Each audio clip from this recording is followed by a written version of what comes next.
dive again.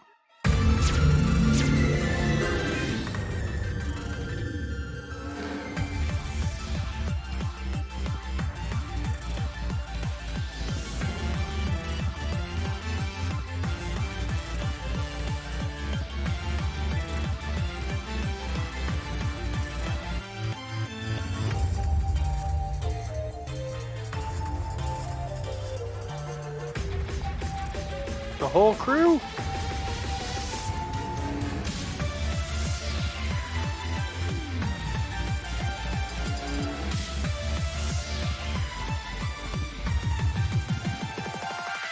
Looking like everything's pretty solid.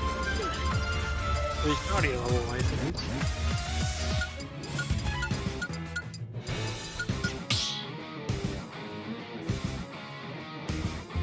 Start the battle!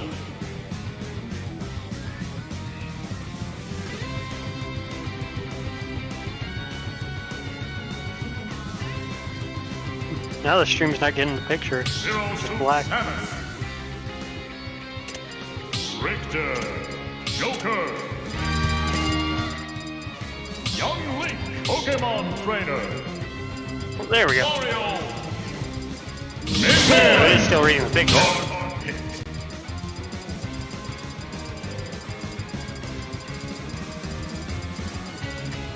It's just something with that particular scene.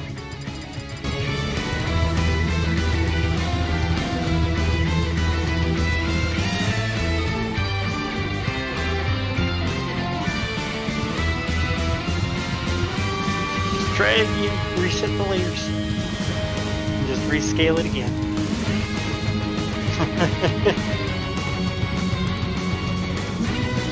The wonders of AV.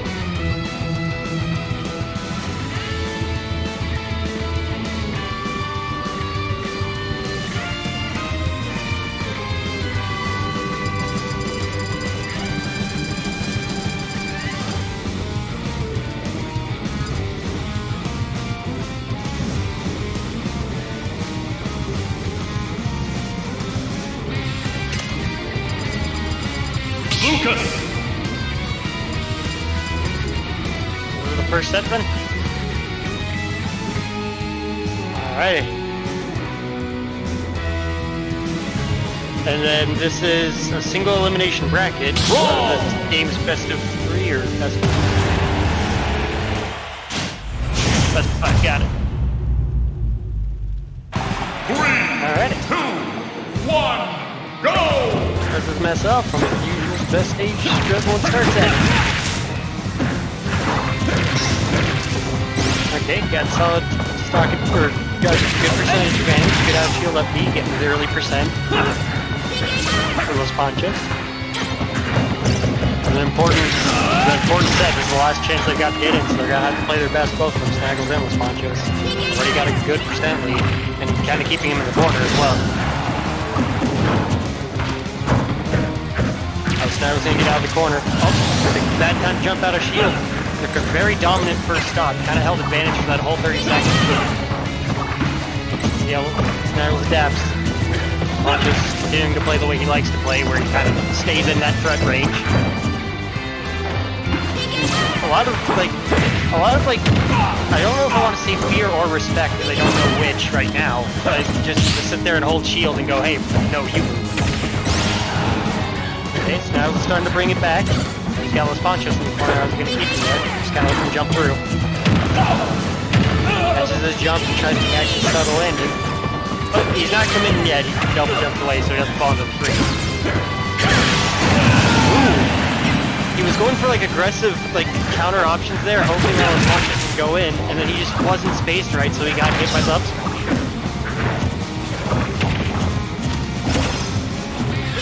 To avoid getting punished after the Zaire, but getting hit by the down tilt after. Kind of an even game. LosPanchos got stage control in the corner though. Up and dodges the Zaire with the jump.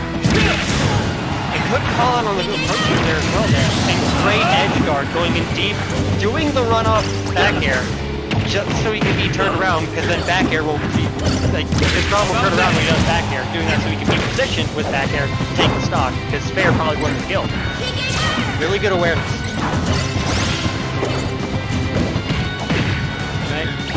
Ponchos has got himself a nice stock lead. How's he getting out of the corner? Rolling away and going back to his like fitting neutral zone.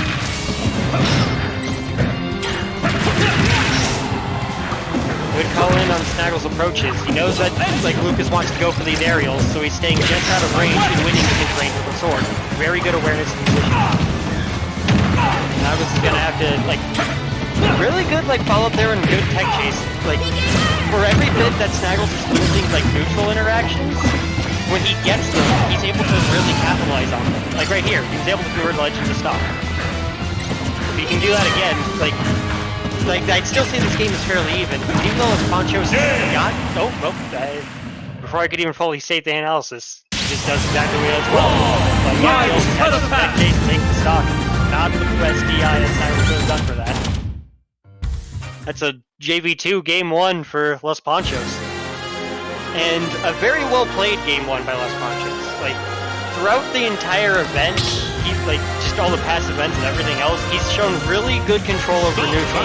He's very good at getting his hits, and then paying attention to how you react and going for like a specific tech chase or a specific reset. And he only commits when he knows he's gonna get it.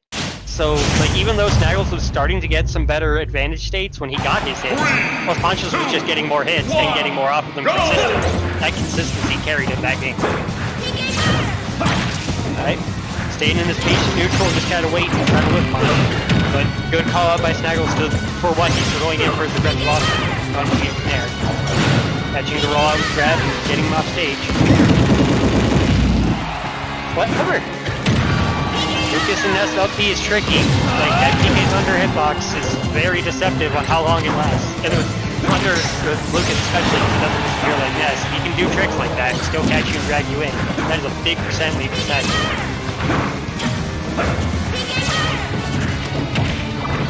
Snaggles is kind of content to just hold back and not approach, recognizing he's got the lead. Any one of his confirms and a grabs will kill at any percent. His grabs are amazing. Alright. Snaggles got stage control. He's really fishing for these grabs though, that's a lot of grabs. Oh, missing his confirms. He's now got LosPanchos at too high a percent. Ooh, gets him again. Gets him with the forcing a tech chase and then reading the tech roll to ledge and punishing it. We got an even game now, finally getting his grab. Throws shield a little too early and gets hit the ledge. But good changing of plans there. Recognizes, oh, I can't do get up and a bigger punish because his thunder will go through. Just get the get up attack, get what I can.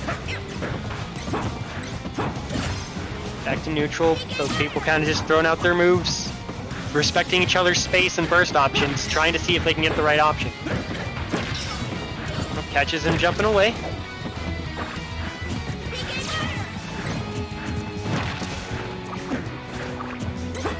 There's a lot of like, Snaggles doesn't want to just like throw raw aerials in, because if he does, he'll just get like snuffed out by Chrom's disjoint. So like, I understand why he's being a lot more like patient with this, but he's got to find a way to approach, like, to force an option. Sometimes he'll do like aggressive nairs or aggressive bears, but it feels more like it's random and less like it's conditioned.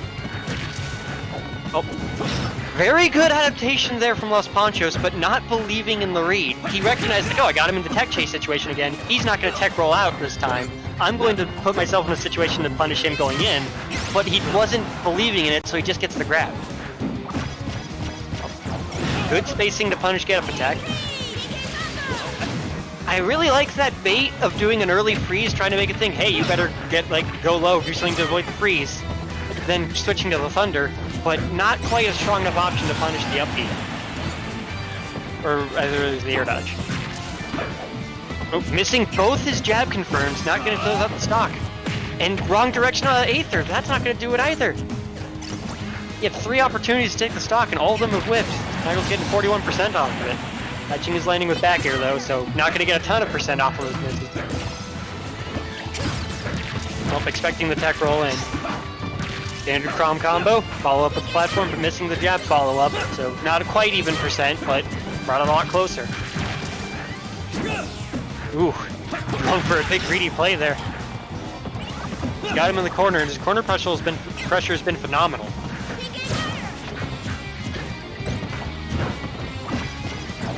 grab, forcing him to the corner. Catching landing. Alright, he's got to find a way in. Snaggles is not, like, he doesn't know when to approach. And then he doesn't want to commit to zoning, because his zoning can be very easily avoided if Crom can just, like, jump over PK Fire. So, like, he's got to find his way in if he wants to take this stock and get on the board. Falling off stage to avoid the tech chase. Ooh, good awareness and follow-up for that tech chase, but didn't do his F-smash at the right timing. Great DI on the up tilt, though, to avoid losing his stock point. Catches him in shield. Good mash to get out. Any more pummels and that could have been up throw kill. Great 2-frame. Great 2-frame again. Perfect timing. Fantastic way to close out that game. He may have missed like his stock opportunities earlier, but he got it when it mattered most for the last stock. And that helps a lot, just to maintain the momentum going into Game 3. If Snaggles can't find his way in, like this is looking like a 3-0 and a handshake. LosPanchos has got complete control over like these approaches. His positioning and his movement is really clean. Snaggles opting for the Crom Ditto. I like this idea. Because like Lucas was not, he didn't have the speed to challenge him. So if he didn't commit to his options, if he wasn't prepared to like call out what LosPanchos was going to do, he just wasn't able to act in a way that would work. A little early on the trigger for that up B, but Battlefield, so not going to get a big punish off of it.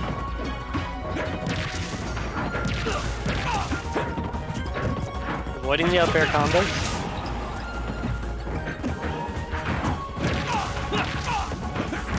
Standard landing up air follow-up, following up on the platform there.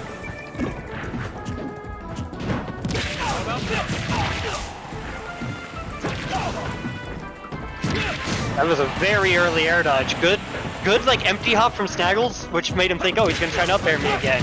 And immediately caught the follow-up with a very big play with that smash. Way to take the stock off of it. This is where, like, what we saw a little bit in Snaggles Lucas of his, like, very good advantage state is showing off here with Crom, and with his speed being able to take better advantage of neutral, it's working a little more in his favor. Oh, standard jab back air. Great DI on Snaggles to avoid it, but, yep, at that distance, there wasn't really much he could have done to recover. If he had if he had risked an earlier up B, that could have just been a free counter. There's going to be a lot of like these specific Ditto matchup like interactions that are probably going to happen and make a difference. Really good Nair F smash, but like we saw earlier, just great DI. But there it is. From that distance, that's a free counter on Aether. Snaggles got himself a comfortable stock lead. And he's already got the percent lead here too with that early combo. Not getting anything big off of it, but respecting that he's got the lead and only going for things that he really needs.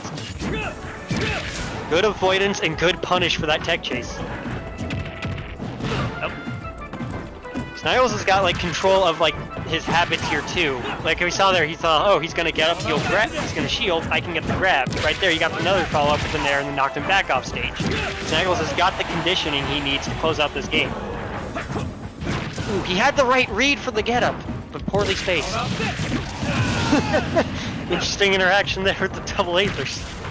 I'm a little surprised Snaggles, having the stock lead, didn't just turn it around. He could have just Aethered the normal direction earlier. Oof, not the proper DI on that F tilt. So that's getting Snaggles a point on the board. Training paid off. So he's got a point on the board and he's got a little bit of the momentum back, but LosPanchos has now, because he's got the first two games on the board, he can adapt. He's got the ability to like, okay, I already handled your Lucas. I can lose a game or two to your Crom. I can figure out what changes I need to make. So we'll have to see how he changes and adapts both like his DI out of Snaggles' combos and also how he does his like defensive options, because there were a couple times there where Snaggles didn't just, he went for his follow-ups and then waited, and then based off conditioning, punished air dodges or punished get-ups for big damage. Switching to Terry along with the stage counter pick. Well, from what I saw in chat, he hates the Crom Ditto, so I can understand that. If you got counterpicked once, just counterpick back. You've got the advantage.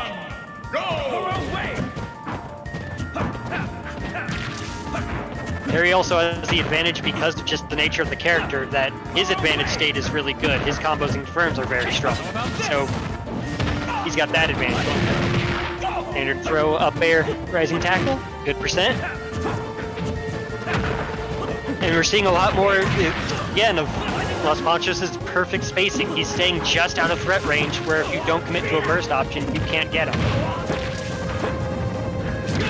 Oh, but once again, double jump and air dodge. Snaggles was perfectly primed position to punish it with that smash. Great 2-frame. But misses the second one, not going to take the stock off. And poor DI on the power dunk to get out of it, but good enough to survive it.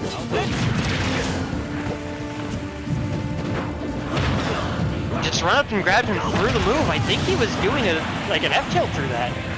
And great call out of his aggressive option with the power guys. Like catching him rolling, or catching him dashing in, rather. Stock's even game. Really fishing for those grabs. He wants the early percent off of the true combo.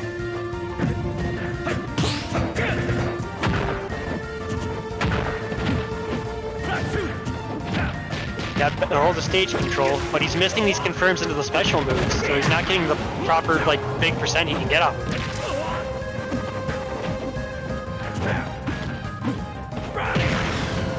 Calls out Snaggles just empty hopping.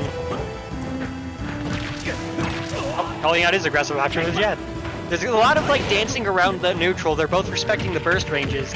But now Snaggles is more comfortable because of Brawl and like the disjoint and speed to punish options and to go, hey, I don't need to commit to punishing your burst options or your approach tools. I've got a disjoint, I can just wave it. Great follow-up Nair into Var back air. He's got him in the corner. How can he take the stock? Calling out his sort of like dancing, forcing him to do a move with upbeat. Great call up there.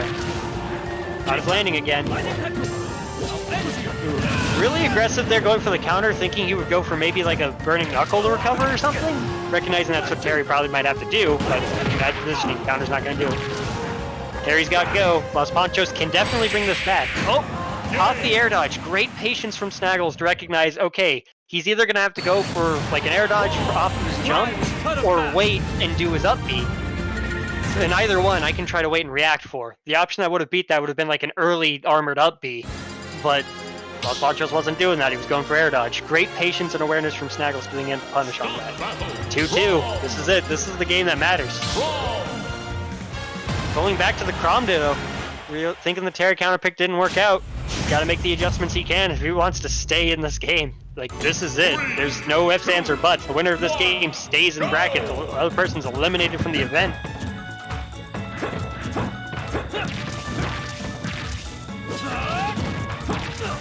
Got Snaggles in the corner. And catching his jump and then catching his tech. Good awareness on Snaggles, expecting them to think, oh, he's conditioned, he might shield this. Ah, oh, perfect, like, read, but poor spacing. He's got a massive percent lead, though. LosPanchos can definitely take this stock. Snaggles, though, is no slouch to his Crom skills. He can definitely make the percent back with 1 or 2 good startups. Oh, missing his jab confirm, going for just up air afterwards. But not missing the second one. First stock going to LosPanchos. Ooh, great follow-up on the tech.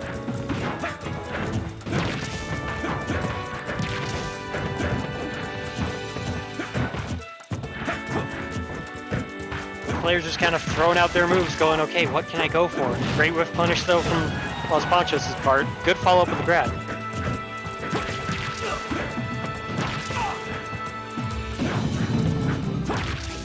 Ooh.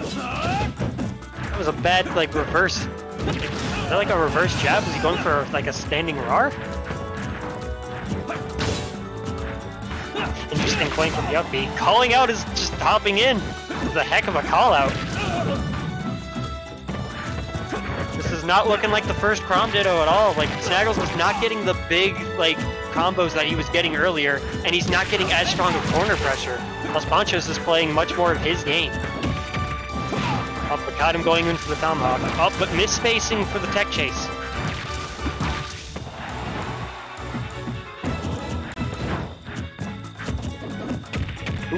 Just out of range for the grab, but gets grabbed himself. 141. Most raw aerials will just kill. I was thinking the platform would drag him into it, but he had time to shield. Good follow-up sliding F-tilt, though. Great follow-up off the throw. That said, LosPanchos in the corner at 85 against Crom. He's definitely killable right now. They're just as easy to make it a one-stock game. Just like that. This is it. Last game, last stock of the entire event.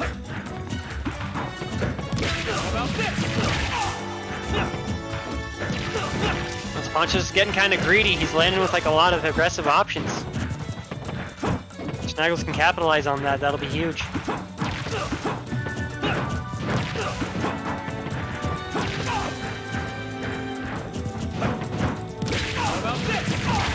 With a lot of just exchanging these pokes again. They're waiting to get the move if they can. Missing the tech! Perfect awareness!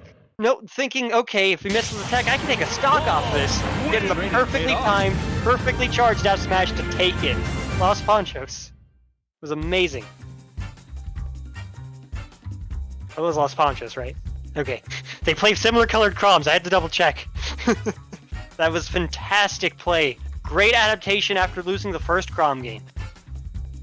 A lot of LosPanchos keeping his head there. There was a brief moment where like he played more aggressive, but once that immediately started to not work for him, he was like, that's not it. I can't let this get to my head. And went back to his normal cool-headedness, waited for Snaggles to throw out a committal option, waited for him to throw out a move, waited to like match his rhythm. Because like a lot of times there, LosPanchos would throw out the move second at the perfect timing, or first when he knew that Snaggles was about to do an option. Like he had a lot of really good, like, his keying into Snaggles' rhythm for that game was much better than the first time. In the first Crom Ditto game, Snaggles was kind of just like going ham. Like he was winning almost every like of the interaction where they would run into each other. But the other way around, that game 5, LosPanchos changed his timings, changed his positionings just so slightly, so that he can be the one to get the hits in those interactions. Absolutely great stuff. Definitely earned that game 5. It was not handed to him, though. I have to give props to Snaggles, though. Like, that was not in any way handed to him. He put up a heck of a fight. Alright, so, next one here. To see who else has our shot going in JimmyChanga and umanz.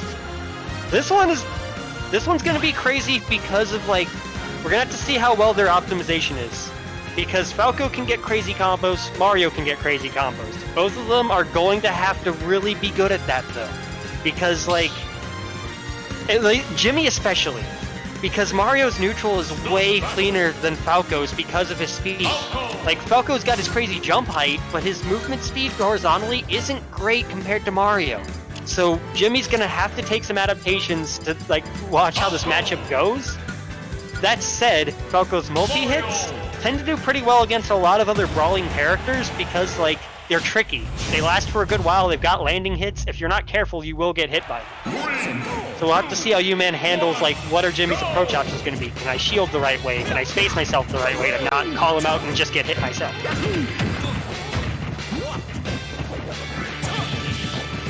That's him with the fair, gets the up tilt. Drag down fair again. Or, nope, not drag down. Dancing around getting these back airs. Watching for Falco's up tilts and fairs. Even% is in the corner, gets up into the fair though. Lasers, if you gotta be careful, you can't jump early against Falco. Lasers will just eat that jump and force you to recover low. Great Mario combo, mixing up the DI on that. That was dangerous. Any more %, that could have been an early stock. Hopefully Jimmy makes a note of that Mario's down air, if he goes past you, your DIing out will lead to you DIing in. Oh, great catch on the landing with the up smash. First stock going to umanz.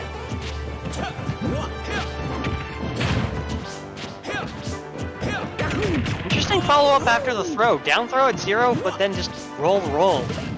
Not sure if there was a misinput or if he just was expecting like a panic option trying to be in the right place.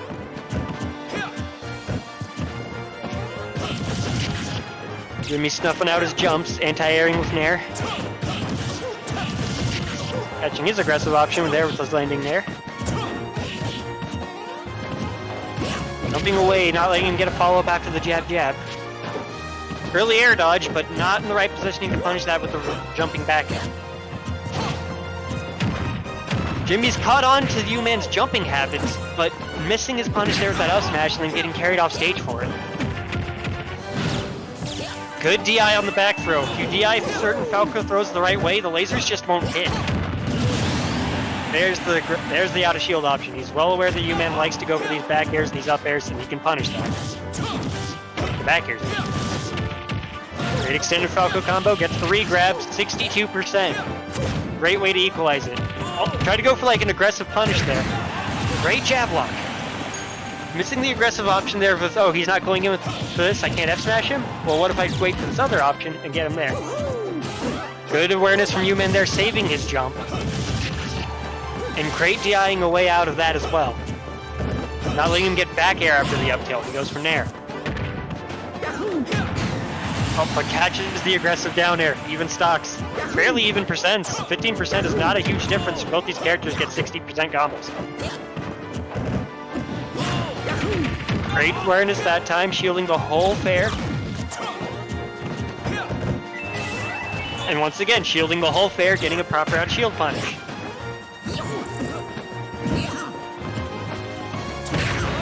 Oh, catching these aggressive options with up smashes again.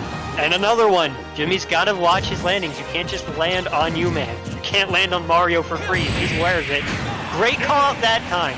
Backed away, saw the fair coming, and that time's like, hey, you're going for the aggressive option. It didn't work last time, that don't matter. I can still go for this. He gets the punish. First game going to umanz.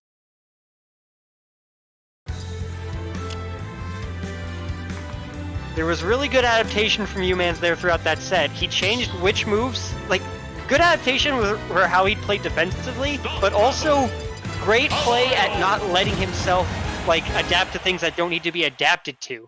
Like, there were times where the F smashes didn't work. He didn't stop going for F smashes. He just started going, I need to be better and cleaner with that.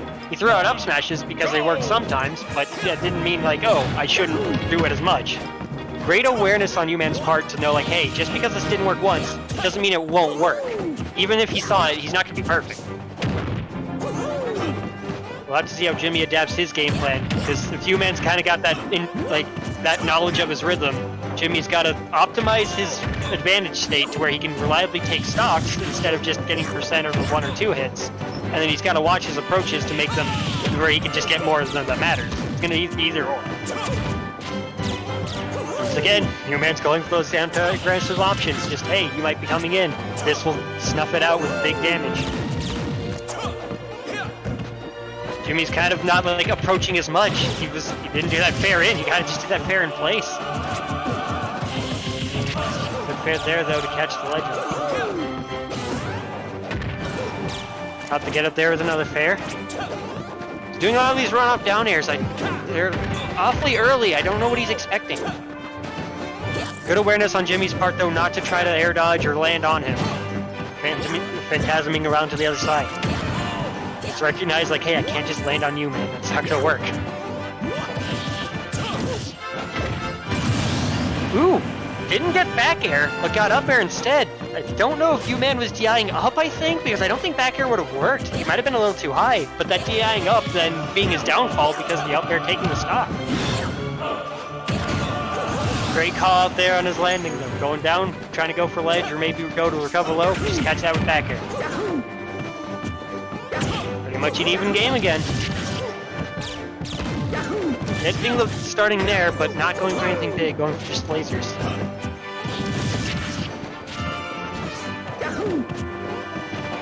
Both of them are just kind of like throwing out their aerials, like they're trying to clue into each other's rhythm. Jimmy was starting to get it, but like I'd say uman still has the advantage.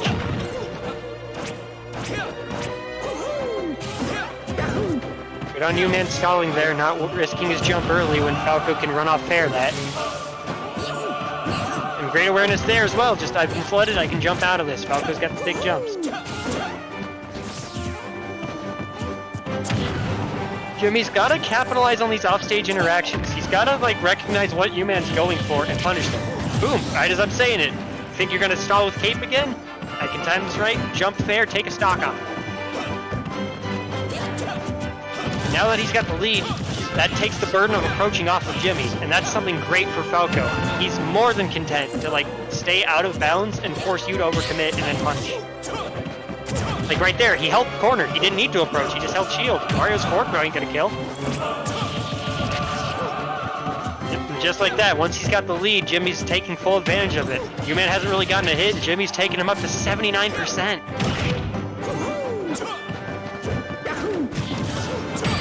And right there, getting the up air back, the up tilt back air. Not the right DI to get anywhere higher up to where like up air would have got that.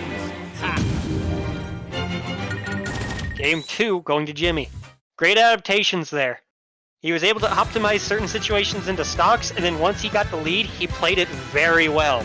He went from, okay, I have to approach, I need to get damage, to, I've got the lead, I can play defensive, I can wait for you to commit, and then do something that punishes you real big for me.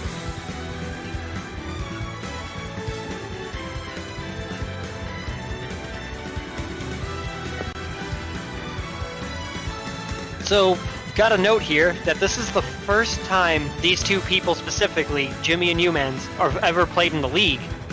And off the top of my head, I think it might be their first time playing ever. Like, I don't have any memory of Jimmy umanz. I don't have any memory of them playing against each other.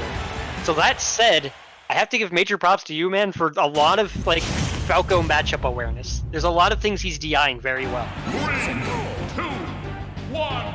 Go! And that PS2, which I can kind of understand. You wouldn't want to go to any triplat stage against Mario, and then I don't think Jimmy's confident in any like landing catches, especially how his landings have been caught, try to go anywhere else. I'd say just keep going for the comfort mixes. Like right there, that's part of the whole horizontal thing I was talking about. Falco couldn't run away. Mario could just catch you with back air. You're not going to get the dash away.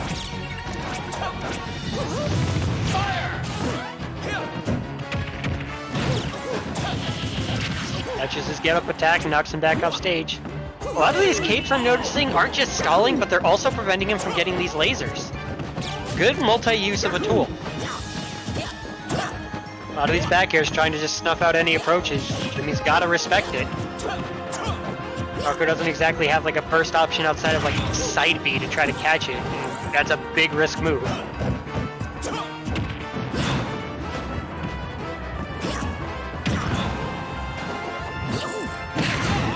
Good catch on the high recovery, but not taking the stock just yet. Tried to go for an aggressive option there, thinking, okay, he's got the F tilt, he's going to come in at me, but he's not. Great awareness on Jimmy, great patience. That cape will do it. Falco up B not going quite as far as, say, Fox. Jimmy does not do well in this matchup with the lead, as we saw, or with the deficit, rather. But very good awareness of just, oh, you're going to keep trying to snuff me out these back airs? I can punch that out of shields as I have before. Falco combo beginning. Back down there. Getting the extension, but missing the up air.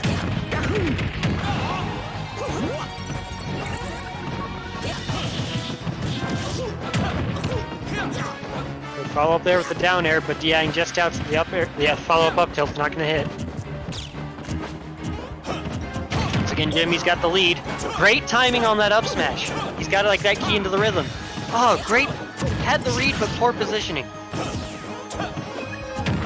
That said, if Jimmy can keep a hold of that rhythm, he could probably take this stock. That said, this is also uman's chance to put him in the corner and do something big. uman's good at that. Oh, right there, he's caught it on his rhythm.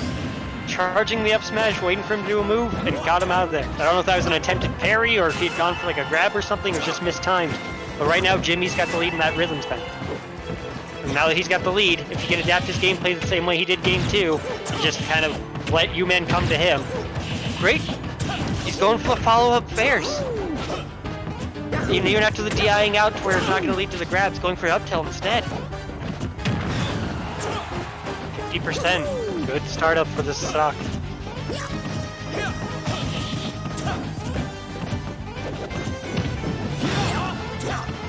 uman catching on to this whole aerial back and forth they're doing. Good play at the ledge there. Good positioning there to where Jimmy was expecting the anti-air, and then just, oh, I'm in the right position this time to not get hit by it. The slight little differences in positioning that'll matter the most. We had the right idea of expecting like the roll in of some kind, but not the right timing. Standard Mario combo. Get into the corner. With good awareness on Jimmy's part, he knows like, hey, I'm at the downside, I'm in disadvantage. He might think I'm gonna hold shields because I'm afraid. Nope, jump out of it. Jimmy's regained stage control. And with Falco, that's especially dangerous. That said, Jimmy's ledge trapping has not been so great. A lot of these court-like ledge interactions, uman has been finding his way back in pretty reliably. Great awareness on uman's part there. Didn't go for any tech chase on the platform, like, off of, like, initial hit, but went for that up air to try to bait, like, a tech thing, and then punishing the roll in with back. Not quite gonna kill off that down tilt. Whew, that was risky. If he had picked any other move there, that up smash would have got him. Great to have that down tilt though, but once again, can he take this ledge option? Great patience on you, man. Don't rush in if you don't know what you're expecting, because that can be the end of you. Fantastic mix up there, getting the back air, and boom, that reversal on the ledge was all he needed. That was the exact like change in positioning uman needed. Jimmy's gotta clean up these ledge trappings. Like he got maybe a couple fairs in game one, and like that's it. uman is consistently getting up from ledge very well. Great patience on uman's part there at the end. Like, he was very aware of the situation he was in. One bad move was his stock in his game. Waited for the prime moment. 3, 2, 1. Game 4, same stage. Incredibly close games. All three of these have been. Falco getting his combos. Getting big damage. 60%. But lets him get up for free again. Rolls right behind. Early on that up, he had a shield.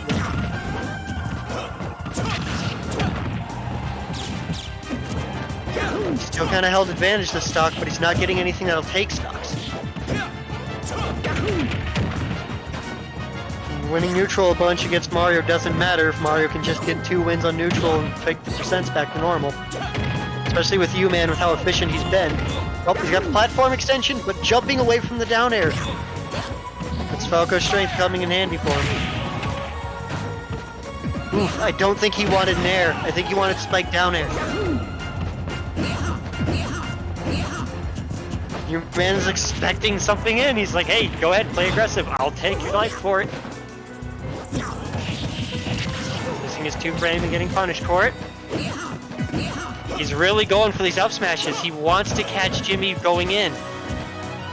Jimmy's got to find his way in because he's well aware of it.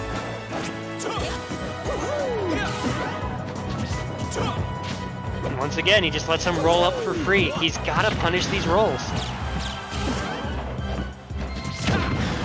There's the roll punish that time, but wrong side of down smash. It's not going to do it.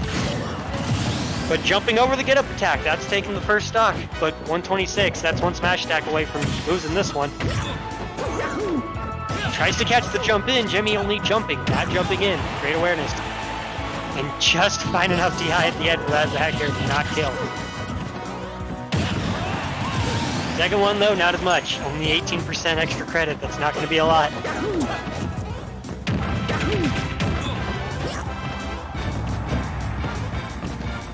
Jimmy jumping away, trying to be on any platforms, not getting clipped by anything Mario can do. Knows very well the combo extensions he can get. Great awareness and patience on uman's part. Oh, commits to the air dodge. I can follow that up. But missing the dash grab on ledge.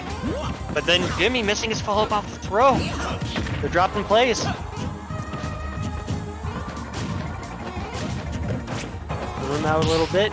He's got the lead only slightly, but he's totally comfortable to not approach if he doesn't have to. Great jumping away, didn't want to deal with anything, catching, landing, no frame traps. But there it is again, uman just, hey, you gonna do anything aggressive? Take your life for it. Jimmy's gotta find like that change in his rhythm. He had it briefly at one point, but he's been losing it ever since. And then he's consistently failing to take stocks or take a hold of advantage when it matters most. Like right here, he's got him off ledge. But getting flooded away and letting him get back up. Catching the jump, but not going to do anything huge off of it. He's got him in the corner. What are you going to do? Got him off stage. Let him head back up. Still got him in the corner. But let him double jump out of it. Not getting the stock off of this corner play. Uman's totally comfortable sitting in shield. He's well aware of the situation he's in, as usual. Catching out the aggressive option that time with Nair. And then catching out the mash out of grab with jab. Whew. That was risky. Landing up air fair is scary. Well aware that he's got the lead, Uman's totally content to just throw out these counter-aggressive options. The one time it doesn't work, though. Jimmy's got to make something happen. He can definitely get the percent lead back, no problem. 1 or 2 Falco combos will do it, but he's got to find a way to close out stocks. If he doesn't, it will be too little too late. Heck, even if he does, he'll have an uphill battle to climb. Getting the percent, got him in the corner. But once again, lets him get right out of it. He's got stage control. And because he's got the lead and you're at death percent, you gotta watch yourself. Any aggressive option, Uman is totally content to F smash or up smash or do something big and just punish you for it. Ball's in your court, Jimmy. How are you gonna approach? Doing the fair, but doesn't keep him in the corner. Gives himself up. Caught his jump with the fireball. That's it. Rough ending of that to Jimmy. Was not able to find a way to close out his stocks. That's gonna be 3-1 for Uman. Very well played.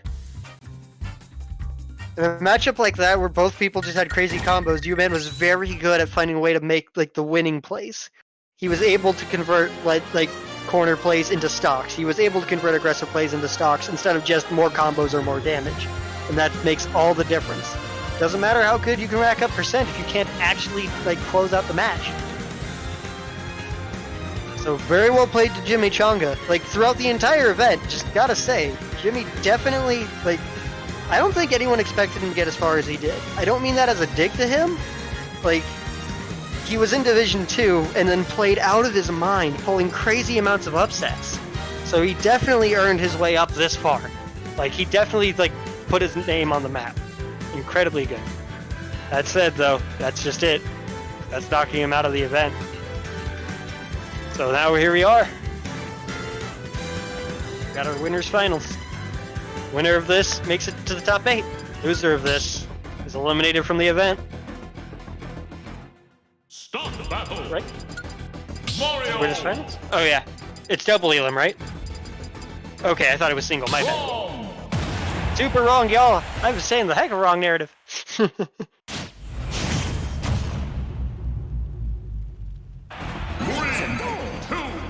1. Hell though. Go. Whoever gets this and has the momentum going into grands and has the extra extra set on their back is going to be huge. So definitely still like a set you want to win.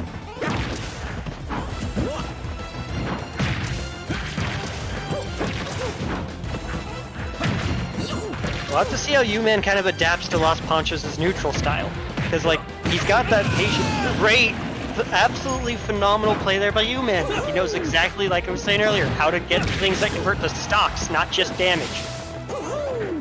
That right there is how you make the difference. With how LosPanchos plays a very tight neutral and a very clean, like, with how he spaces himself, you need to make your hits count. Especially in a matchup like this, Mario doesn't do so well against sorties. So it's up to you to say, hey, when do I get my hits? I gotta make them count. And there it is again. Fantastic positioning, going, hey, you're not going to commit to something, you want to go to the patient land somewhere option. I can punish that. Fantastic play by Uman. He's taking the hits and then running with it all the way to stocks. LosPanchos has to find like his way around this. Because like, even though he's playing his tight neutral, now when you're this big of a deficit, you got to go in and make plays. You're not going to be able to, like, patience isn't going to do it for you. Great B reverse side B to avoid that.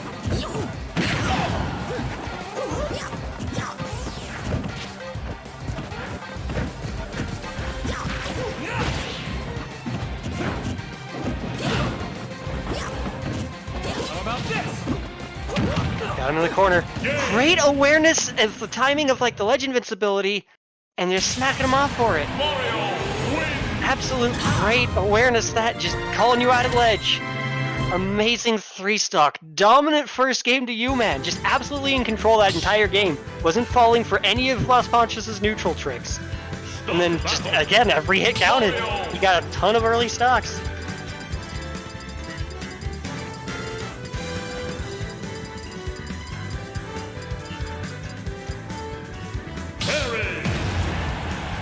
Switching to Terry. I guess he wants more of like an upfront character rather. Seeing how the Crom play, even though it's supposedly a matchup that's rough for Mario, just did not work out for him. Play someone who can kind of play more in Mario's face. We'll see how well it pays out. Great awareness on umanz. They're trying to go for the reset tech chase with fair, but great awareness on LosPanchos back, rolling away from it. Getting the simple hit confirms into specials, 72% already. Oop, but air dodging in, not air dodging in place. Without a shield up B, but not the input one, so not as strong as it could have been.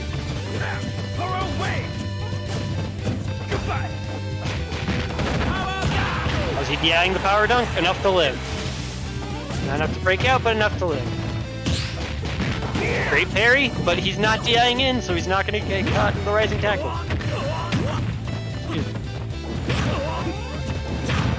Got him at ledge. I don't like the up air there. If he had done like raw back air off of that, that could have been very powerful with rage on Counting City's small blast. Because of just that mess up there in the corner, he's losing his stock. Terry not quite at go yet, so he's not going to get any big combos off of any like really big special moves. If umanz can close up the stock before he gets go, that'll be huge. Oh, very good. Catching him running off the plat, getting the throw for it. Even game.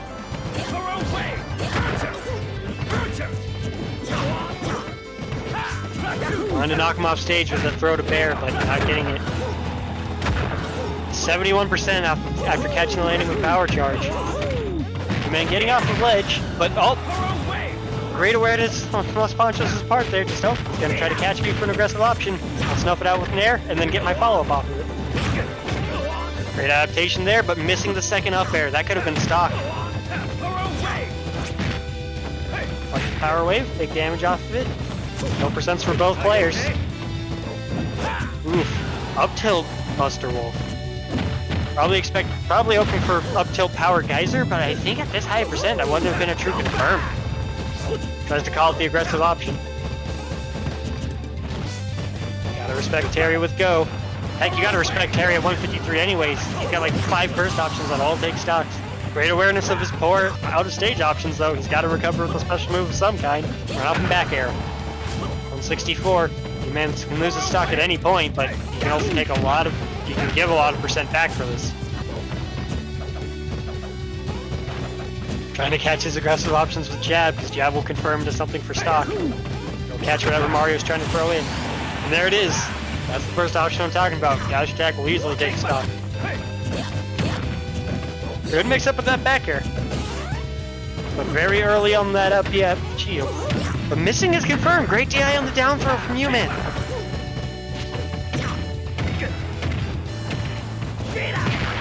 Tries to catch his landing, but gets hit by the power dunk for it. Gets hit by the down smash as well by ledge. Tried to go for a really aggressive play with that up B. Almost lost his stock to it to the spike. Almost loses his stock to the power dunk, but he's holding on to it as long as he can. How's he getting out of the corner?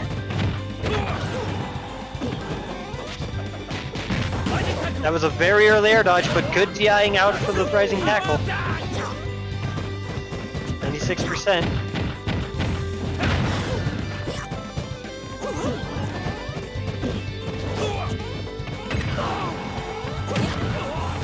Got Terry off stage now.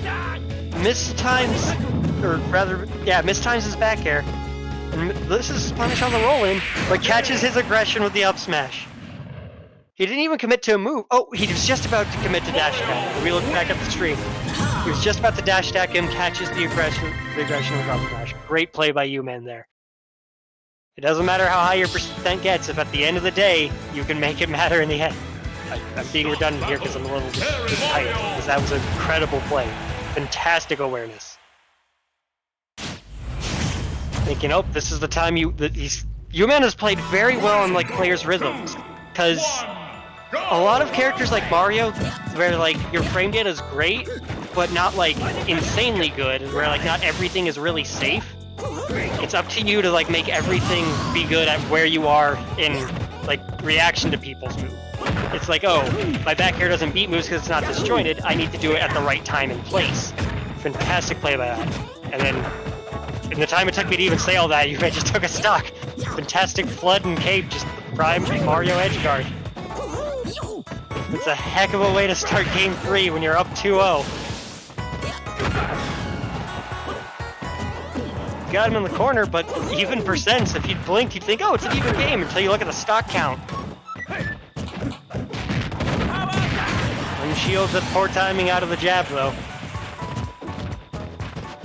Still, though, a whole stock lead, 95% on Terry is pretty nice. Vertically rising tackle to counter the aggressive back air. Oh, barely in the wrong spot to catch the roll in.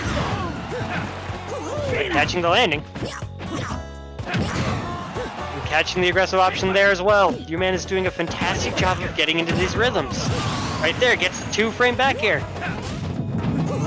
He keeps playing this clean. Uman's gonna take this 3-0 in a handshake and sit in grands looking pretty.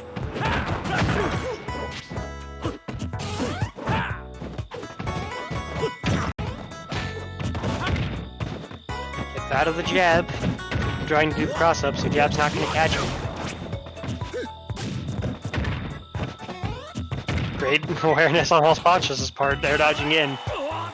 Recognizing very well that a landing up here could have led to a spike.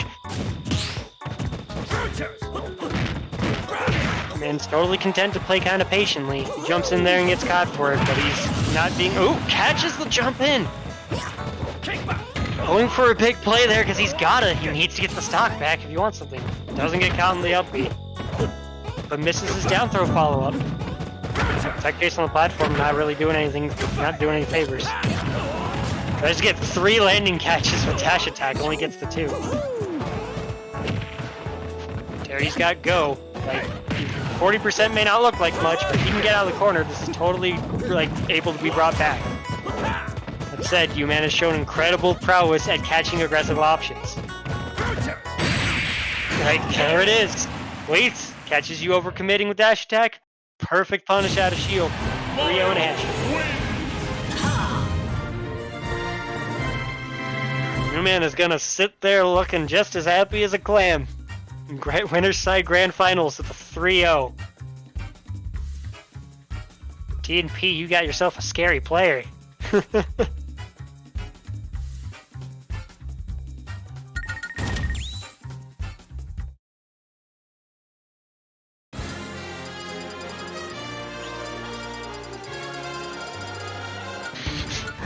You're totally right. He's not here to like waste time.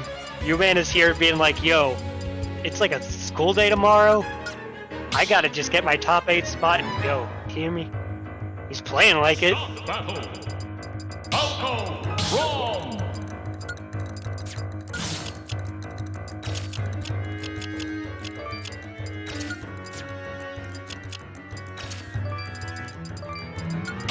Plus music playing. So, forgive my overly being hyped for nothing before. This is the game that matters for who stays and who goes. This is the big one. Go! Based on what I've been playing, it's a bit of a shame to see either of them here, but it is what it is. They've got to pull out what they can. Snaggle's opting immediately for the Crom, not doing Lucas, not doing Seth. Getting hit by all these Falco combos. Getting the platform extension, 101 and having him in the corner. Catching the get up with fair, trying to take a jump away with these lasers. But great awareness on Jimmy's part there not to go too hard for the edge guard when he's not prepared, because that's very easy for Crom to just cheese out of stock with up. He's gotten what, like 3 for 3 of these ledge options with fair? Missing the spike, but Not missing it the second time. He's getting his combos and getting the stocks this time. He's got a full stock lead on Snaggles. Catching him in shield, getting him in the corner, but Jimmy retreating to the ledge, not trying to recover on stage. Smart option.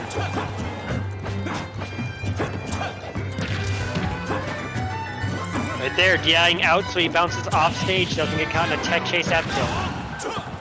Falling out of the combo with up air. Too high a percent to get any real confirm off of it, but not letting Jimmy get any further combo. Catching the falling off of flat with F tilt. 60% isn't a huge lead. That basically just does Jimmy's combo for him. Air dodging in, recognizing that Jimmy's got the skill to spike his up B. And great DI on the up throw to avoid the laser. Double parrying the Nair. Fantastic follow-up, catching the tech chase to the side B, but missing the part that matters most. Getting the parry there as well. Jimmy's getting these parries and getting these like tech chases, but we're seeing some of that problem again. He's not taking his stocks.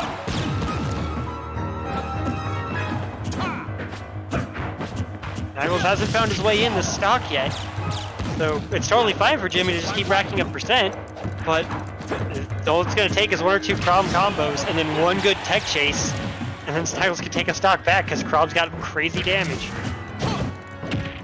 A little greedy looking for that stock there. But catches his fair with back air. Jimmy got a stock lead. See how he gets another combo this time in. Snaggles playing much more like using disc joint, much more like I'm going to try to play around your burst range, around like fair, and try to hit you out of it. And then Jimmy adapting. Oh, now stop throwing out fair. I'll just shoot you with lasers. The 2 frame, and then getting in and past stage, hoping for like an aggressive move on his shield. Snaggles goes for that up B.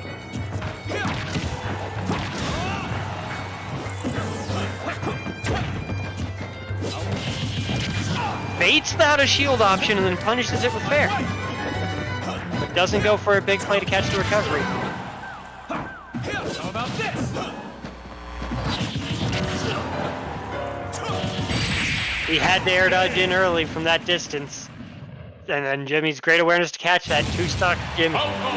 And from what I've just gotten word of, this is the first time at all these two have met in the league. And then on top of that, when it comes to their match history, all we've got is that in an online Fresno State tourney, Snaggles beat Jimmy 5-3. That said, that's an online tourney. This is in person. And based on how these guys have played, this could go completely differently. Jimmy's cleaned up his combos a bit for this. And then he was able to take stocks at some parts where it mattered. And even at parts where he couldn't, he just held advantage well enough to where it didn't make a difference. If Snaggles can change his neutral play a bit and adapt to where he starts winning these interactions, I think Snaggles' ability to take stocks off his neutral can make a huge play in this set. We're gonna have to see if he can make that change in the first place though. Doesn't matter how good you are making your hits count if you can't hit them. A3, keep him back off stage, 93% on Jimmy, and catches his landing air dodge. Jimmy didn't want to land with an aggressive option on shield just to get A3 again. Catches his dashing back and forth with the down air and tries to get a big combo off of it, but doesn't get a big thing off the platform chest.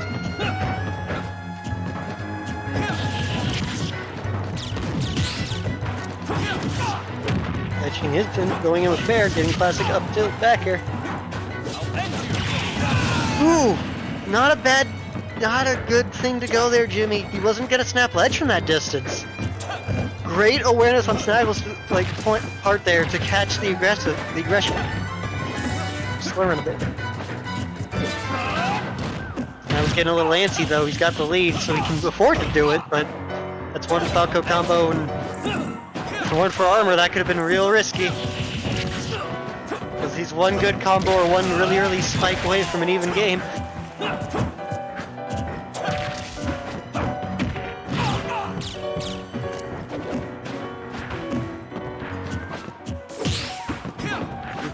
Kind of lets him get back up from ledge.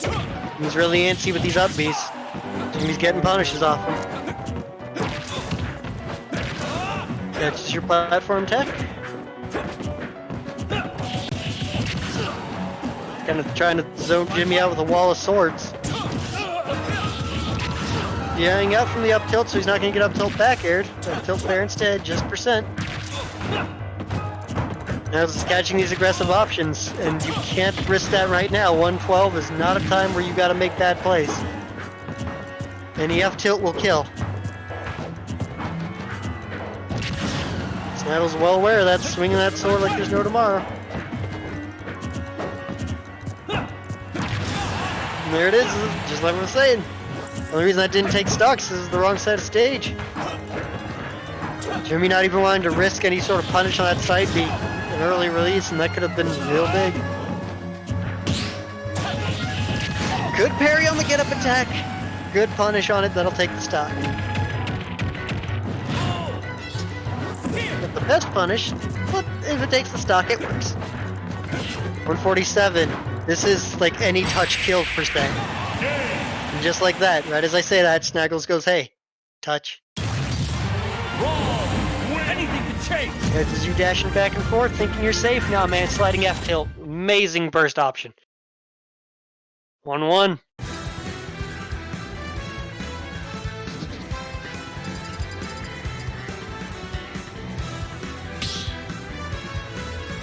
Alright, seeing a stage switch. Small battlefield. After all the PS2 we've been seeing, I am totally down for it. I'm just a little upset they didn't pick a song.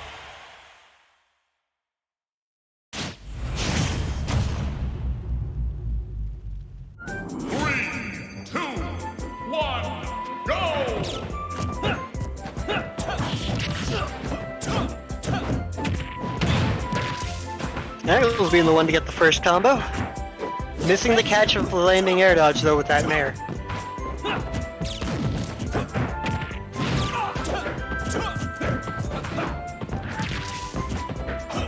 Got him in the corner. Snaggles gonna take advantage of this. Not catching the landing there. Didn't think he would go. Thought he would go for flat. Gonna be totally keen to just keep rolling away and disengaging. He doesn't want to keep forcing his way in if he knows it's not gonna work. Backing away, doesn't want to get clipped that up after what happened in game 2.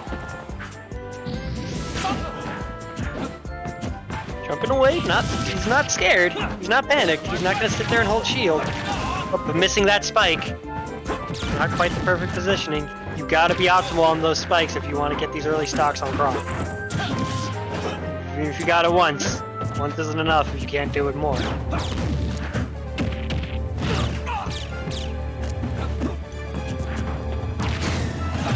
Bull's right behind him. Jimmy's ledge trapping still not quite up to par.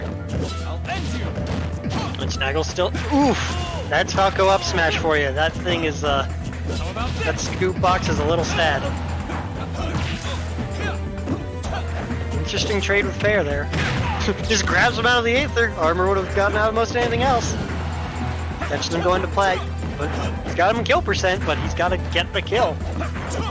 He's getting these interaction wins. Knocking him off stage again. Good DI out, not getting any, not taking 26 for his trouble hitting the shield.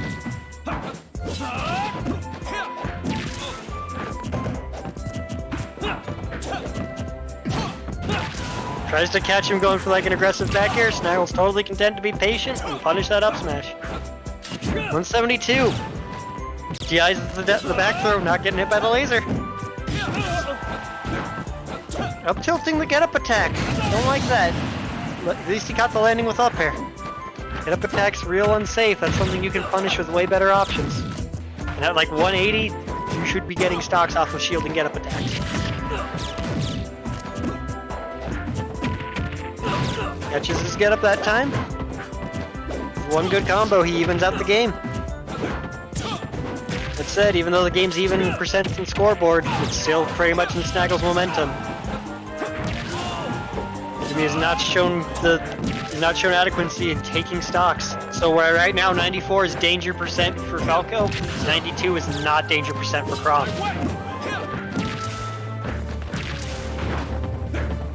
Dying out, not getting hit by jab backer.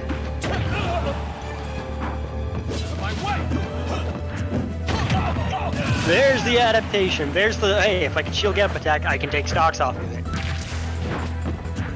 Ooh, messing up the bear, so he's not jumping into it. Jimmy can get his good early combos. This can be real huge for him. This is his fair. Not getting his stock lost for it, but 160 is not a percent you want to be at.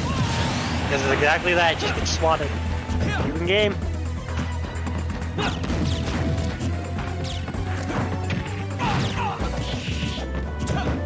Platform messing up his falling fair confirmed. How about this? 10% lead.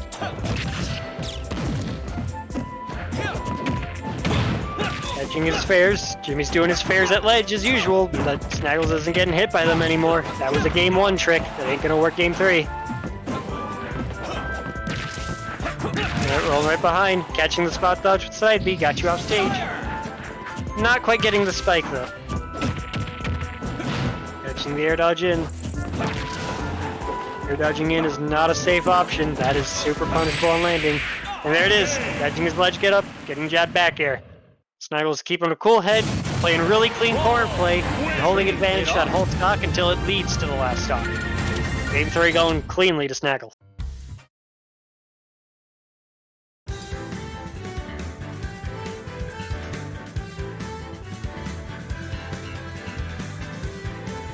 Jimmy's thinking hard about his counter pick. Small battlefield wasn't so hot. It still kind of played out the exact same. Do you want to try something more different? What you thinking?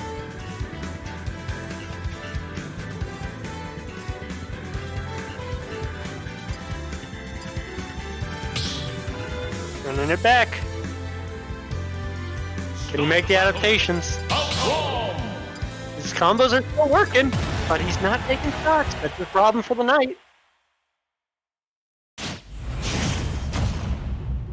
I'll have to see if Jimmy can make that adaptation.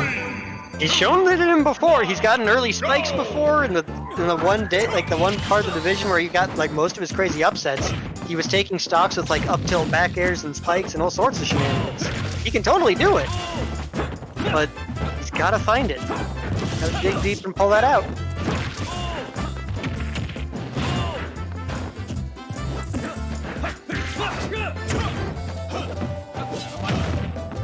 Getting the spike there, not getting the second one though. But good catching of the ledge option there with grab. Snagger's not able to catch the landing. Jab fair. Jimmy catching his attempt at the 2-frame with the rising fair. Good tomahawk jab there. Mixing up his Snaggles is like mixing up his rhythm just slightly in this game, trying to like not let any conditioning hit him, and it's paying off really well for him in this neutral. He's taking the first stock as a result. But getting caught, parry, up tilt back here. Jimmy's doing the thing he does best. Getting his Falco confirmed. But this time it's the one that leads to the stock.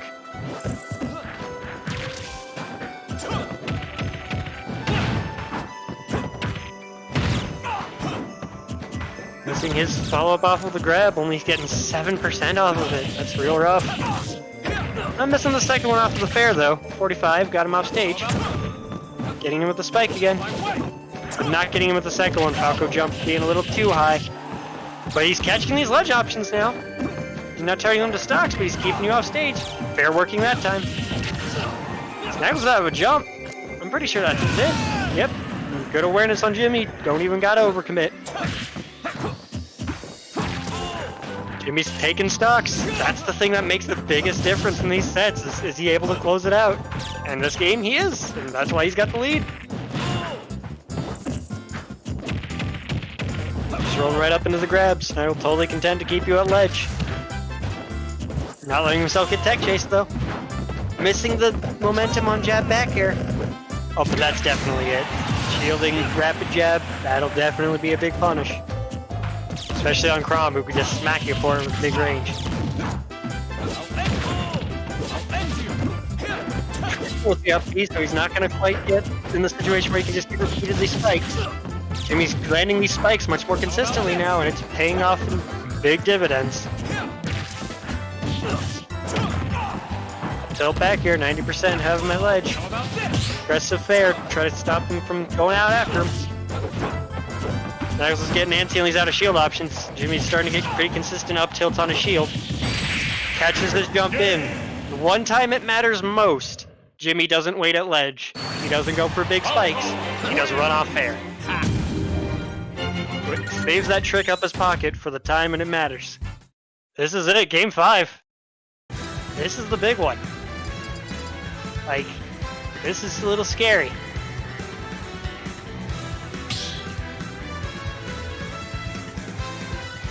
Stop battle. Moving back to PS2. No, we're seeing the character switch for game 5.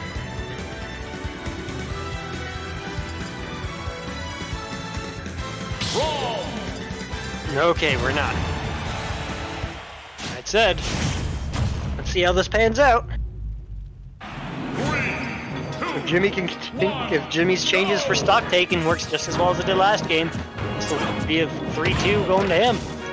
But if Snaggles can keep adjusting his rhythm, not lose these neutral interactions, and then keep his on-point ledge traps. Even better if Snaggles can do better, like right here, he's doing way better combos. But if he can start doing a little bit better on like these resets and these catches with like landings and escape options, then that can go very dominant for him. There it is. That's what I'm talking about. Very good tech chase. If we can be on point with that, then Snaggles can easily take the momentum he needs to just run this game in his favor. Oh, but messing up his back air. He's been messing up his jab back airs pretty heavily. And that's doing no favors for him, because against Falco, that's asking for big combos. You can't take the stock on Falco, he'll just take the percent back in no time.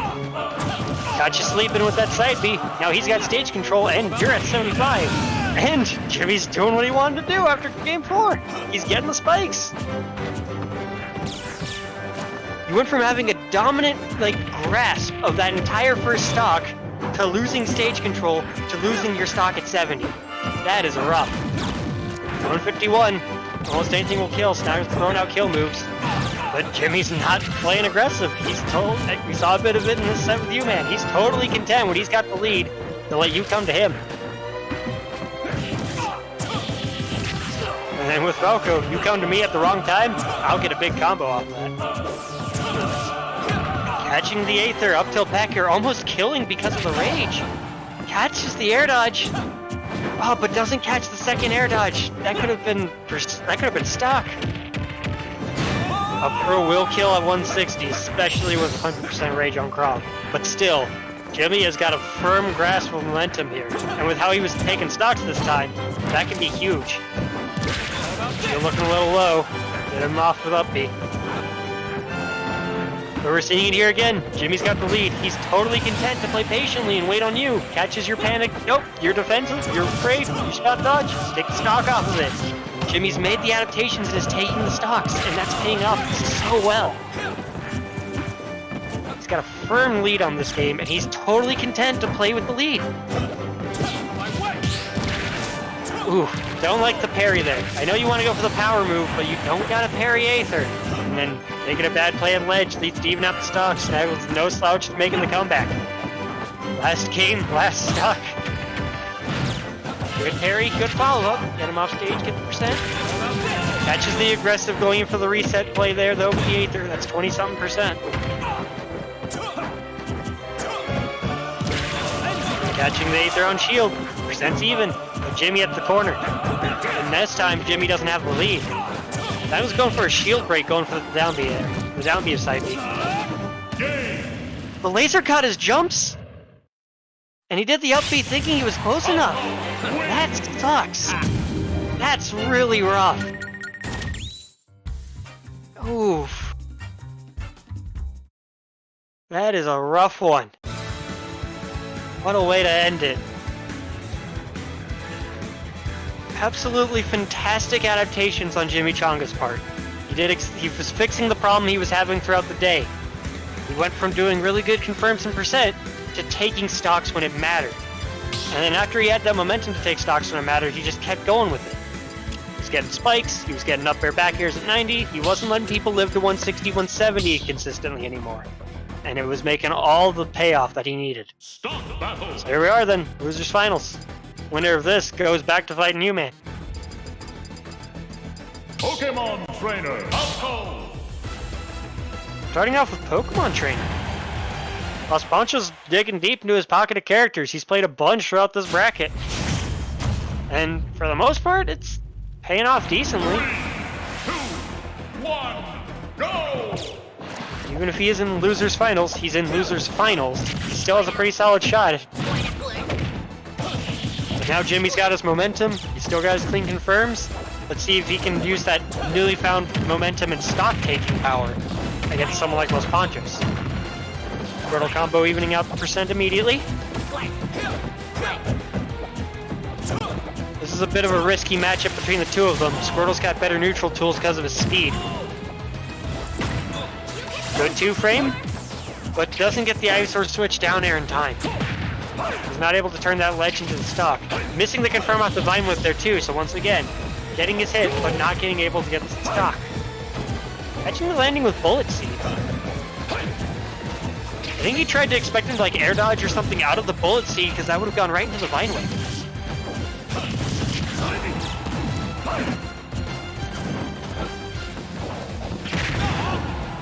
So from the note I just got, this is the second match between Jimmy and LosPanchos in the league, but the first time they played in qualifiers, Jimmy took it 3-0 in a handshake.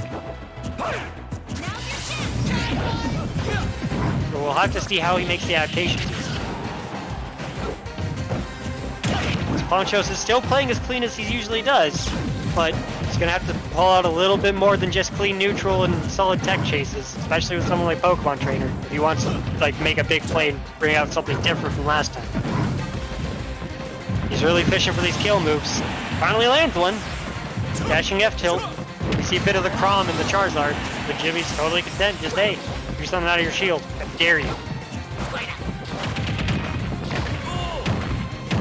Turtle combo, big percent, 44. Have him off stage. Water gun not fully charged, so only pop him up a little bit. Getting out, so he's not getting the up air. On platform, up air could probably lead to a very scary possible Vine Whip confirmed. LosPanchos is running away with this, expecting the panic option to ledge. Just runs past him to grab, but grabs it nothing. Catches him getting off platform though. That's... He went from being pretty close in stocks to taking the whole stock with only 20% to show for it. Catching the air dodge out though. Percents are evening out. Pokemon switches out of the combo, but gets caught in a jab. But hey, jab is way better than like a back air and being put at ledge. Unless it leads to that, you were at very scary percents. Well, this is just a matter of efficiency. Can he keep doing this? Yes, he can. Ivysaur down air. Even if it doesn't matter how much like, oh yeah, they nerfed like the spike hitbox. The thing is still massive, still sends you straight down. Falco recovery, still linear, still kind of slow, still easy to hit. That's nothing but just good execution. Good, just hey, I can hit this. 1, 2, 3. Stop battle! Heck of a reversal off of that. Falco, Pokemon Trainer! Pokemon Trainer working out pretty well for him in this matchup. Got himself a point on the board, which is already pretty solid. We'll have to see how it goes from there. 1, go!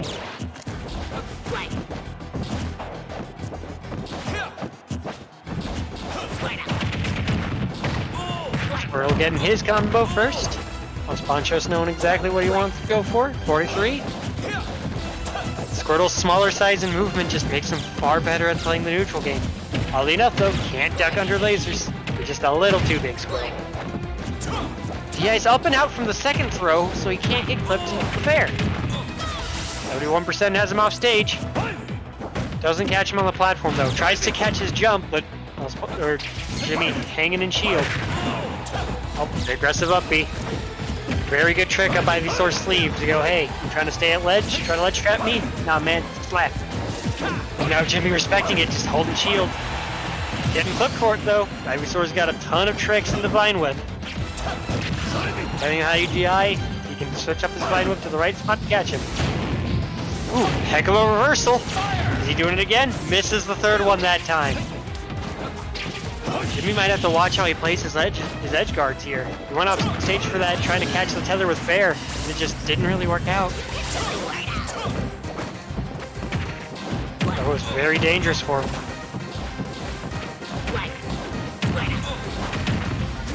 Got him off stage again at 75.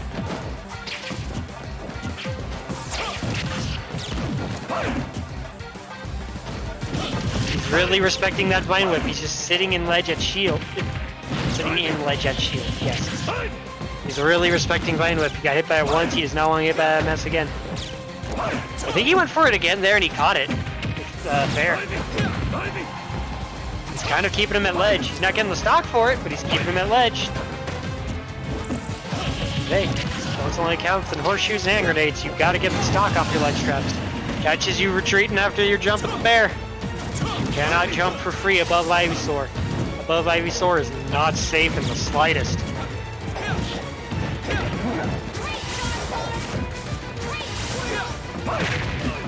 Tries to go for the catch after the Pokemon switch and misses it. Interesting switch. Tries to go for like the aggressive play against the Ivysaur with that Pokemon switch into Charizard, I think.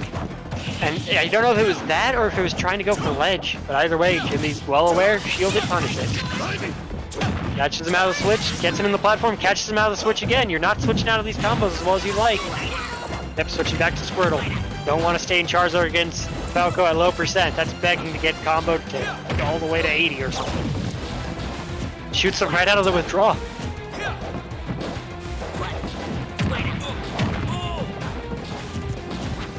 Fairly even game. Switching to Ivysaur, going to play the zone game or the try to get a crazy percent kills game. He's got him at corner. No punish on that dash attack. You getting up from ledge. Good way to get up from ledge. DIing up and out, not quite getting hit by the back air. And Pokemon switching out to not get hit by the fair. He's got him out the stage. Not catching Squirtle. Being thrown off. Trying to force a high recovery with the water gun so that he could punish the landing. Interesting that he's sticking with Squirtle.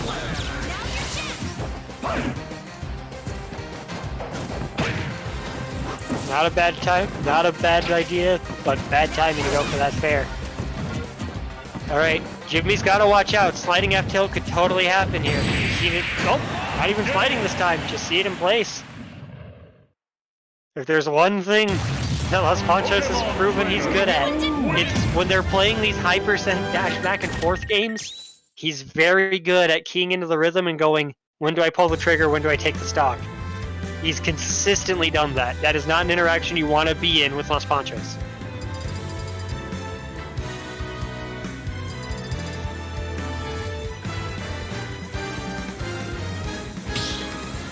He's got to dig deep. He's getting some of his good plays, but he's also making a lot of the same mistakes he's been making. He will take stocks, but he'll continue to have really poor ledge trapping and corner play. He'll have one thing hit him, and then he'll over-condition to it. Like how, after he got hit by one Vine Whip, he proceeded to hold shield for the next, 7 ledge interactions. Jimmy's gotta watch how he's been conditioned. Because it does, his combos are clean, he can still rack up percent, he can still try to find a stock here and there, but at the end of the day, he's playing LosPanchos' game. And, that's all that matters. Because if you're playing the other person's game, that's it. That means he's the one who decides when stocks get taken.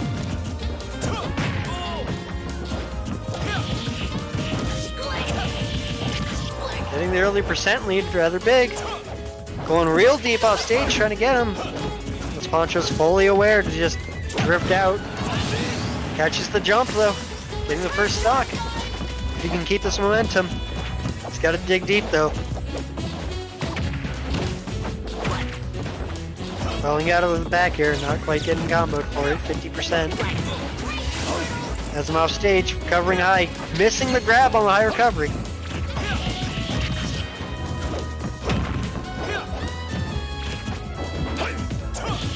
Bit of a sloppy, just mess of moves being thrown out, both of them trying to punish options that aren't really happening. Catches the Nair with the spike, and then catches Fly with the spike. Jimmy's getting his momentum in. He's making those adaptations there. We're just, hey, you don't need bad ledge trapping if I can just take stocks off of edge guarding really early. So hey, shut me up, Jimmy. You don't need to fix other parts of your play if you just don't end up in those situations. By all means. He is dominating this game.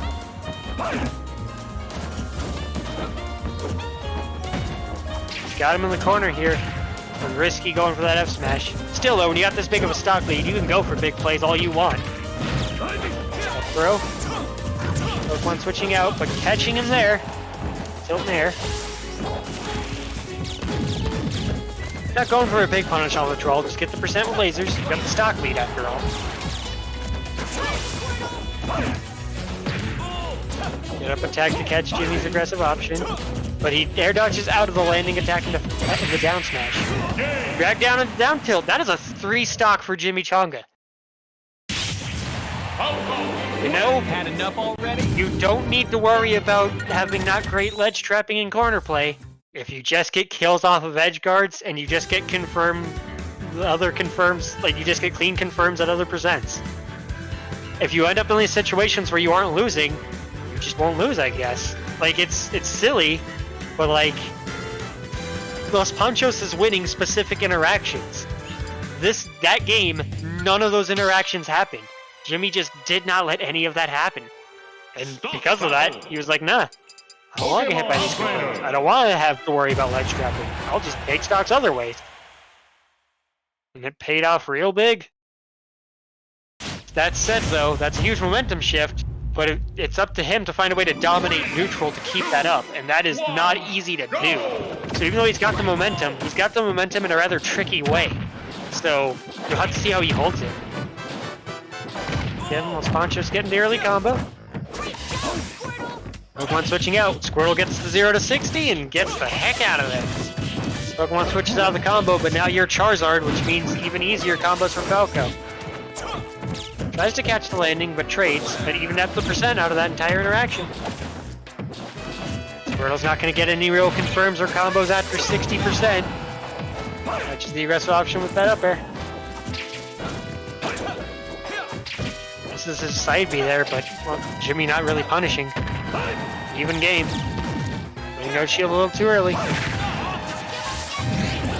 Deciding instead to knock him off stage instead of recover, because he knew after he did it, he could get to the ledge, and then he's got the edge guarding, and then Charizard's an easy edge guarder. Got so many rock kill moves. Second fastest up smash in the game. Heck of a good kill move. Ah, he had the trump, but he didn't believe in the regrab.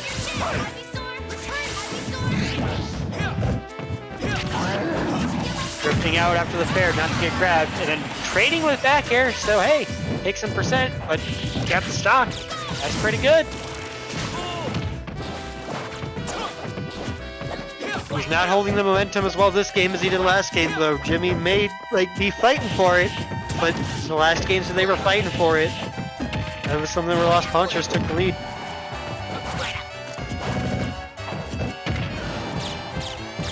LosPanchos has to adapt to these fairs too. He keeps letting himself get hit by the landing hit. Pulling hit, up tilt, back here. Got him off stage, early air dodge, but it's because Ivysaur's rather safe for it. But that was a bad play. I think was a misinput. I do not think he was planning to go that far down and fastball. Have to regrab. LosPanchos, it's really weird. Game 3, Jimmy played in a way where we didn't get the situations that LosPanchos wanted. This game, LosPanchos isn't playing the way to get the situations he wants. He's not getting the things he was getting in the first 2 games. He's getting the tech chases here. Okay, he's got him in the corner, but are you going to take stock off it? Committing really hard to an early Phantasm and not getting it.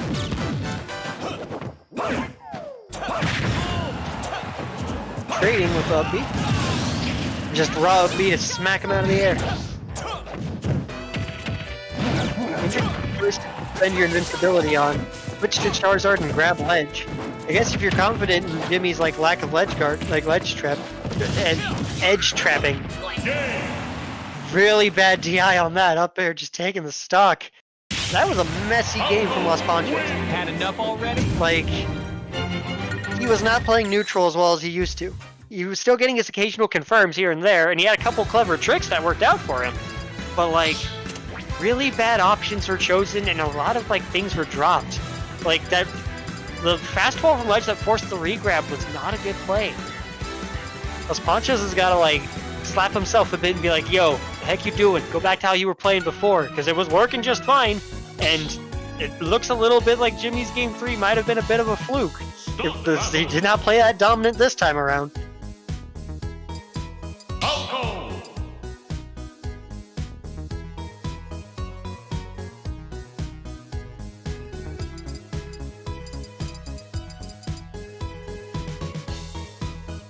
You're gonna see a character switch? He was hovering over some weird characters. He's pulled out a bunch of stuff today, but I don't remember a pit being a character he's ever pulled out.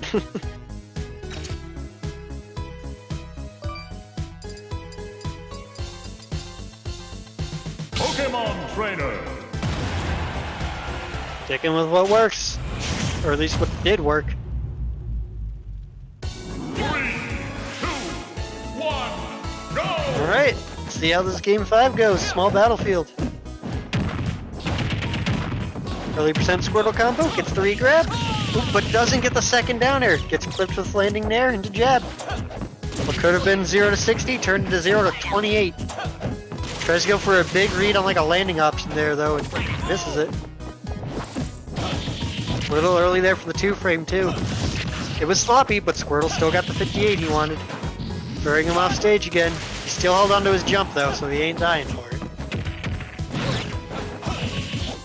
The up air. He gets the fair rather. Doesn't get the drag down the way he wants. LosPanchos is really going for these like high recoveries. I'm wondering how he'll adapt. I'm trying to think like when is he going to. Oof. Jimmy was prepared for that up B, but not quite as well as he'd wanted. He like saw it coming, but he wasn't practiced enough to be prepared for it. So he dashed in way too far. He didn't just. Wasn't in the right position to just down smash. His dash down smash wasn't going to do it. Ooh, doesn't get clipped with the up smash, and is just spaced away for grab. Excellent positioning on JimmyChanga's part to not die to Charizard's like really strong, just instant kill options. Oh, but that patience being caught for it. Good DI mix up at the forward throw. Because it's middle stage, you're expecting like up throw. Nope, forward throw that miss.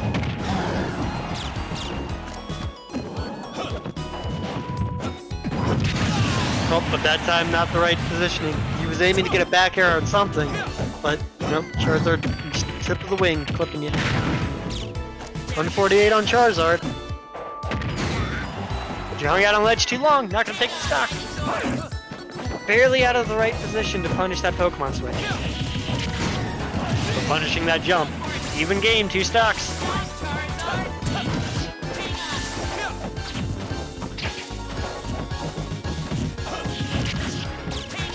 He's got him in the corner, pushes him to Charizard. Catches the get up. Up throw fair.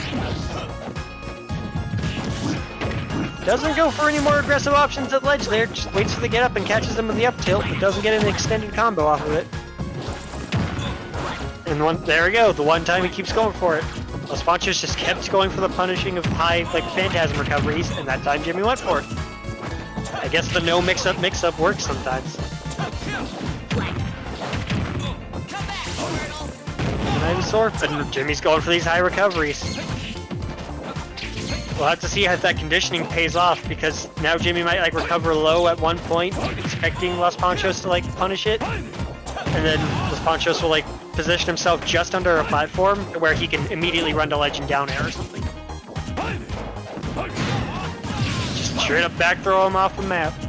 Dinosaur back throw's got some meat to it. Not quite the percent for up tilt back air to kill, but at the percent for up tilt back air to work. Jumping away, not going to plat, so LosPanchos is not getting any further extension. So that time he's going out for the fair, not retreating. Last game, last stock. Good awareness on LosPanchos' part not to go for like an out of shield option after seeing that landing because it was a cross-up. Jimmy totally content to sit back in zone for a bit. He doesn't want to risk anything.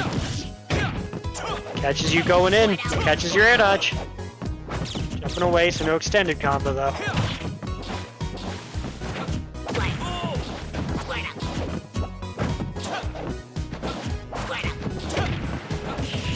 He's gonna get their big play. Both of them are at just average percents. Oh, that's the regrab again though. That was a bad fall off. I think he wanted to fall off in ledge trap. Fantastic timing to punish the flare blitz. Absolutely amazing. And that flare blitz was just in the worst spot too. It wasn't. I don't know if that would have been another regrab after the first hit of it. So if that was a little lower, that would have been the perfect timing. That was too high. Fantastic play on JimmyChanga's part there to take it when it matters. Even if he wasn't the absolute most consistent person at taking stocks. For that set, he took them when it mattered. What time does it matter more than the last hit, last stock at Game 5? Rough stuff from LosPanchos, though. I think he was going for like a ledge drop wall jump thing, and then just missed the wall jump and got into a regrab. What a painful way to go off of like a misinput. It's a bit rough to see how these people went out. Snaggles missed his recovery, and then LosPanchos missed his recovery. It's really rough for those to be the plays that eliminated them. But here it is, though. Grand Finals. Jimmy's got to pull something out if he wants to win this, though. Because umanz, after what he pulled off in Winners Finals, Jimmy's got to grab what momentum he can from that last set and run with it. Because umanz is not going to, like, hand this to him without a heck of a fight. umanz is a heck of a beast for him. PS2, Grand Finals, get started.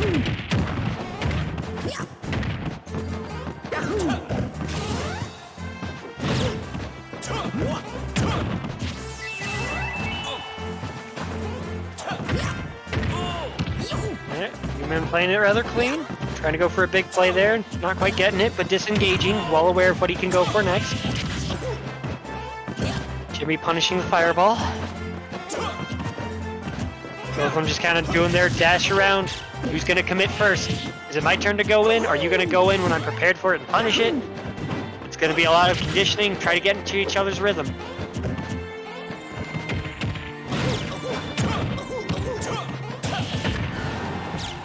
Not getting the full landing fair, because, well, getting the landing fair, not the drag down fair. Interesting reversal with up air. Gets him to ledge first, but doesn't get anything off of the ledge trap. Oof. I don't think he wanted that dash attack. I think he wanted to put himself in a spot to punish the landing.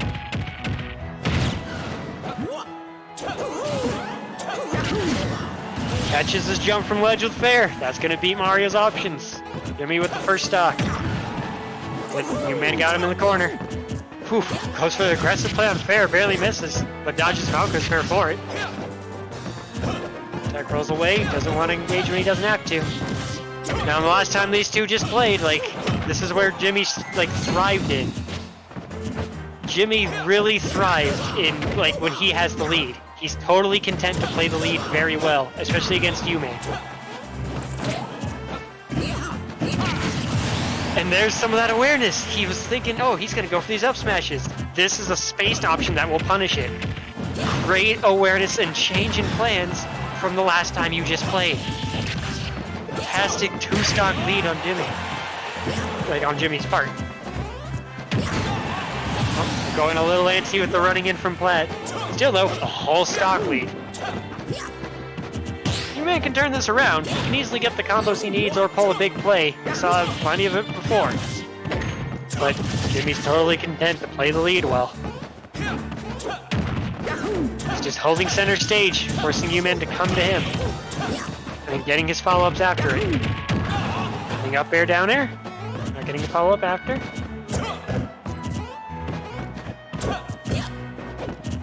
I like those little pokes there, just F tilt, down tilt, back away. Fun little moments of just, hey, did you do a thing? I like the going for nair there instead of like another up air. Nair forces him to the corner instead of the up air, which wouldn't have confirmed into anything else. Expecting the spot dodge, Jimmy's starting to catch on to the fact that Uman likes to spot dodge when he's in like these moments. Ledge trump back air. Clean, solid kill option. Jimmy might not be good at like taking the stocks at like 130 and up, but he's pretty good at his confirms that take stocks at like 90. Like, it's really weird.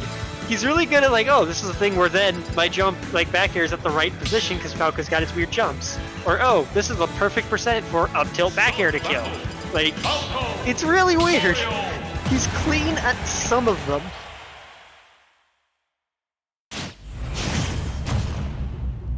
So it's gonna come down to if he can keep putting Uman in those situations. Uman's gonna adapt his rhythm a bit if he wants to get these wins, though. He saw it a bit here, or he saw it a bit last game. Like, he wasn't getting the up smashes, he wasn't getting the counter-aggressive plays he wanted. He might have to try to find his key into Jimmy's rhythm and get them again. That said, right now, this is a heck of a start for Jimmy. 98%. Good air dodge in. Don't want to stay at ledge in a risky position at this percent. That's a landing up air spike from Mario.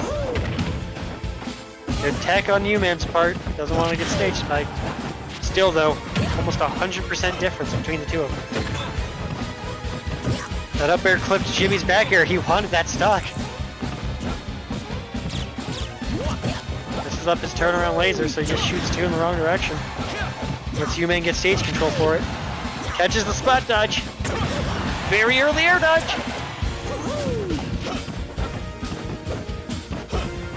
$169, that's risky. Great call out on the down tilt. Uman's starting to get like a little bit of a handle of those tricks. Nothing catches him at ledge again. This is looking very similar to the first game where you caught him at his ledge aggressive option with fair. Beats whatever Mario's got. You going for the regrabs? Okay, just the one regrab. Which is good. Like, Falco can do regrab off of the fast fall fairs. Pretty, like, a lot of them at low percent. But they actually don't do a ton of extra percent. And you can get much more follow-ups off of up airs or up tilt. So good awareness on Jimmy, like, knowledge of the character that are like, hey, even if, like, the regrabs are cool or chain grabs are cool, like, this is still, like, the better option. Especially because it can lead to resets. Man's got to find his way in. Pivot up smash, he wants the stock. He's going for a lot of like these short hop options, and now he switched it to going to zoning. Catches your aggressive option, throws you off stage. Tried to force a high recovery. This is the 2 frames though. There it is. Jimmy was getting a little greedy. He was going in a lot harder there, even though he had the lead. So Uman was totally content to just like, I'll just wait. Eventually you're going to overcommit if you're going to keep this up, and that's an up smash. Still though, he's got a lead. And he's been playing pretty well with the lead so far. Good wall jump to grab the ledge. Air dodge working just fine. If he were any lower, that could have been an SD. Good DI on that up tilt, not letting himself get back aired.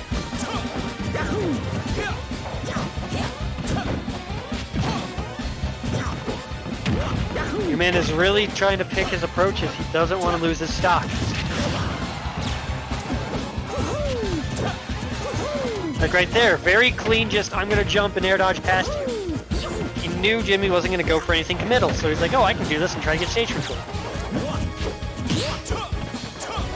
Jimmy's really throwing out a lot of moves that are, oh, caught him out of his shield the second time there though. He's really trying to throw out something to take the stock, but not a lot of stock taking options until just there. So if that was conditioning, props to you.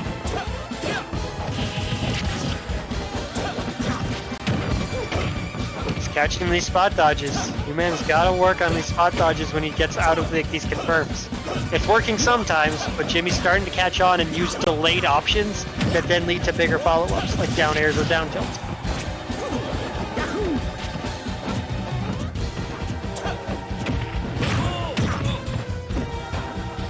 Good down throw back here, get him to ledge, but not getting a good ledge trap.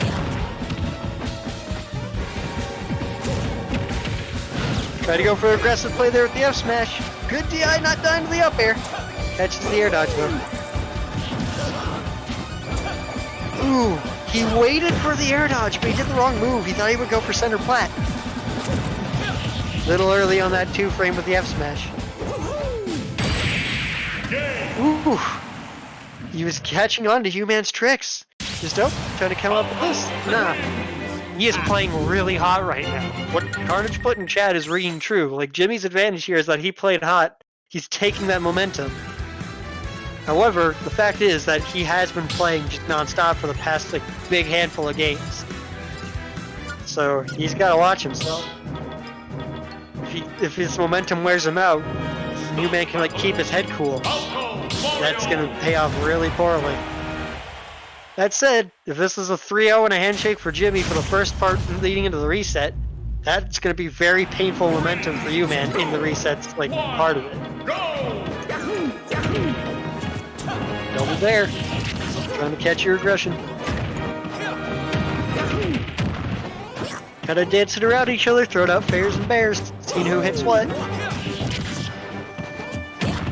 Neither of them are really getting their combos off of it because they're kind of just using them. But as like poking tools more than like the combo starting tools, they're not doing them as like leading, they're doing retreating bears and fairs. So they're kind of just clipping each other for percent. Jimmy getting his drag down confirmed. Getting in the corner. Trades. Catches him with the 2 frames of down tilt. The umanz was catching his extended like aggression there. Not sweet spot F smash, not stock, but good percent. That was a very good like awareness on Jimmy's part, being like, if I go too greedy, umanz will just smack me for it. And umanz's like, I will. Check the spare. Jimmy's really holding in for a guy with a lead.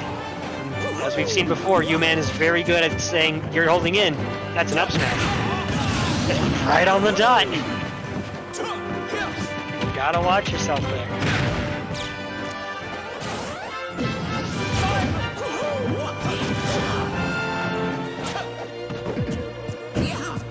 Oof. Risky going for the parry on that up smash there. But I like the difference there in going, I'm gonna just hold shield. That's the better play. Stocks piece. Jimmy getting the first combo. Catching the air dodge. 66% in stage control. And then catching the spike, that's a 0 to death. That is a grab into a grab reset on the side of the stage into a spike. That is clean, perfect Falco. That is what you want. That was fantastic play by Jimmy. He wants the 3-0. He wants the hey, no, reset. I don't care about this whole 1-0 mess. I want the L by your name, bruh.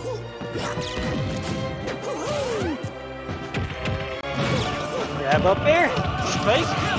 Drag down there. If he didn't air dodge, that could have been his life. Jimmy is like, I'm done with this mess. Good up B to get out of that. He knew that Jimmy was going for something. Oof, up smash. I'm not sure if that's what he wanted. I think he could have done another like up air, up B, and with rage it might have taken the stock. Good aggressive F smash. Jimmy recovering high to avoid him. Drifting out, doesn't want to get hit by nothing. He's not doing the rookie mistake of, I've got grabbed at ledge, let me, like, DI in. Taking the stock with that up smash, catching aggression, but 120%.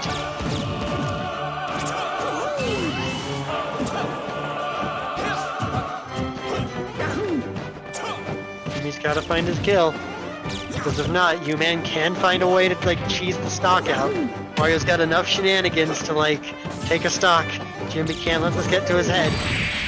Play it clean, anti-air with up smash, get your 3-0, get to the reset. That's how you do it. See how that is like the Jimmy version of the LosPanchos. Whereas LosPanchos was going, hey, you're at kill percent, we're dashing back and forth, sliding F tilt. Jimmy was, hey, you're at kill percent, you're kind of just empty hopping, anti-air up smash. That is a 3-0 for the first part of Grands. That's the reset. Alright, Jimmy's got all the momentum going into this. Man, you gotta adapt your play a bit. You gotta find out what you're doing wrong here. You play well when Jimmy comes to you, but Jimmy's doing a really good job of changing his rhythm and changing his aggression. Even he starts noticing himself getting cocky and holding in too much, he's like, okay, I'm gonna stop that. And he does a good job of stopping that. You gotta find your way in. You gotta find a way to pressure him with like positioning. He's running rampant with Falco like aerial mobility.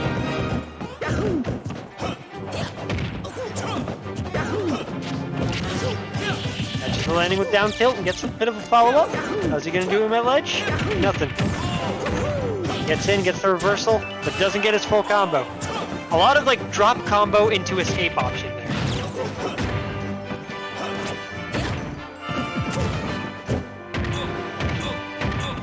Up airs, jumping away though. Plat's not going to help you from that distance.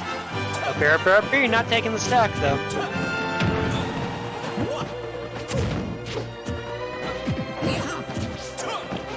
Uman's in this kill mode. He's like, okay, you want to be aggressive? Come at me. And Jimmy's like, I hope I've learned my lesson there. I'm going to shoot you from lasers.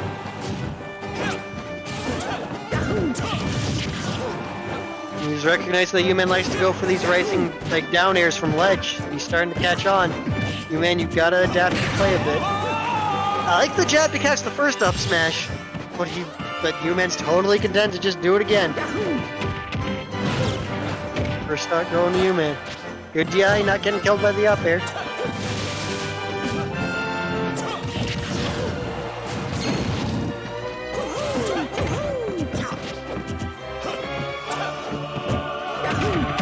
Getting comfortable in shield. He doesn't want to pull out something too fast. We're seeing the situation again. Jimmy going for grab, as you should. Catch him in shield. Just grab that sucker. That said, Falco's grabs are not going to lead to stocks, so... Perfect positioning to catch Phantasm, but not quite to catch the aerial. Uman's holding this advantage state very well. He's kept him at ledge the whole time, and then he caught him going in and just chucks him to the other ledge with the back air and then throw. This is the second 2-frame though, but 117 on this stock. That's amazing. He smells the blood in the water. There it is again. Another up smash. He's totally content to throw those suckers out. Got him at ledge. How are you gonna take the stock, Jimmy? Come on. Not like that. That's a full combo. With the platform extension, that could be it. That's rage. That's it! That's a 3-stock for game 1 of the reset! Mario wins! Uman was not having what happened in the last set. Uman has had enough, he's sick and tired, and he's like, you know what?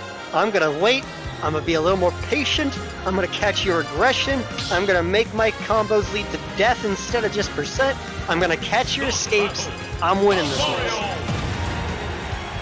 It's a heck of a way to start a reset after getting 3-0'd.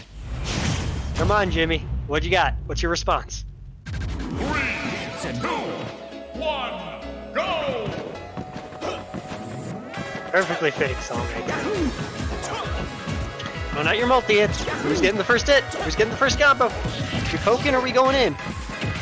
Jimmy's going in, gets the tech chase. This is the 2-frame, and lets him get back to stage. Jimmy's ledge trapping still not up bat.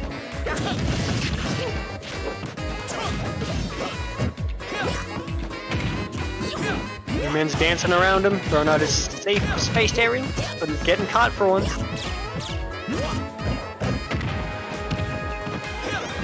You gotta watch that landing hit of Falco fair. Gets the platform tech follow-up with a spike, but doesn't get anything after it, even for presents though.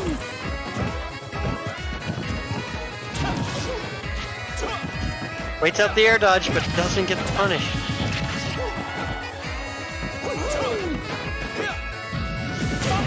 Tried to get like a wall jump back air to catch him going for 2 frames, but was just barely too low.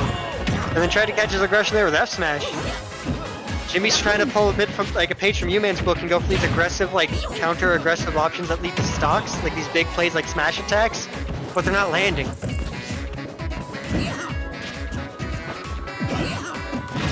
Uman throwing out his up smashes, he's doing what he wants. The air dodged, but Jimmy doesn't commit to go after him.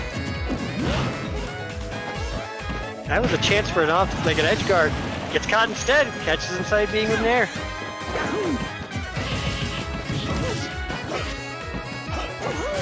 Not catching this air dodge either. Not catching the fireball. Uman's not getting any extra credit yet, but he's not losing his stock anytime soon at this rate. Oh, but getting clipped by the fair in the end.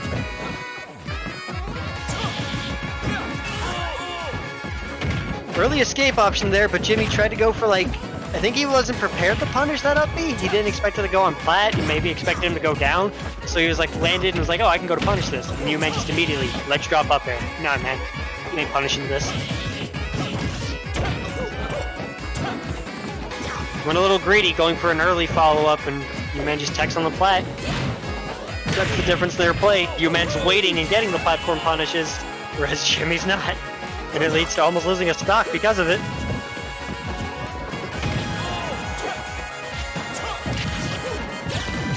Not quite spaced far enough away to stop the aggressive fair, but Jimmy's at up smash percent.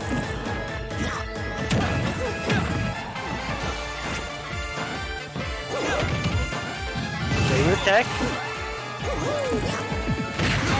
Gets up right into the up smash. U-Man is landing these up smashes like crazy. Like, he's throwing out a ton, and like the hit miss punished for rate is like 5-10-1. Like, these up smashes are a great move on U-Man. They are not like, they're just working. You can throw those suckers out and he's not getting any worse the wiser for it. Try to go for like a drag down thing there. I don't know if he wanted a drag down or if he just wanted to kill him with fair, but it didn't work out. Not a good punish on get up attack. That was the thing you could have out of shield up smash, down smash, something. Oh, heck, throwable kill. Or down tilt. Looked like it. It was blinked and I thought it was a throw. He went straight up. I was like, wait, I didn't hear it. A throw back here? Or down throw back here? Jimmy's totally content to kind of go back a bit. He's a little hurt.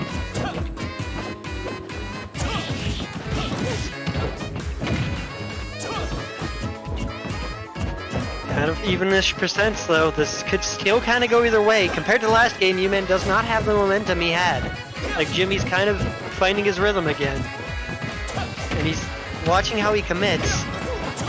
And that could pay off well for him. He's got him off stage. Woohoo! Crafty.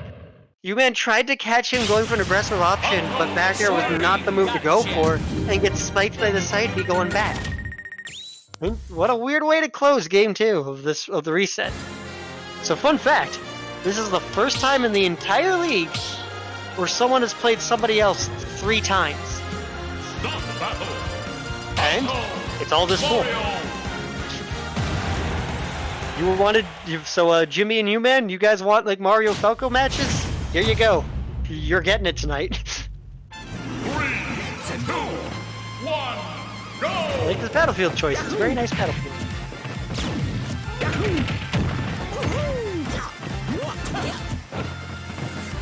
Okay, one more on the board. Doing your usual poke neutrals, but he's getting the better hits that time. 3 up airs, trying to go for something. Trying to get him to do a panic option. Not doing it.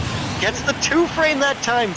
Getting a stock with only 3% to show on his side for it. That is fantastic. You meant showing more of that game 1 reset power.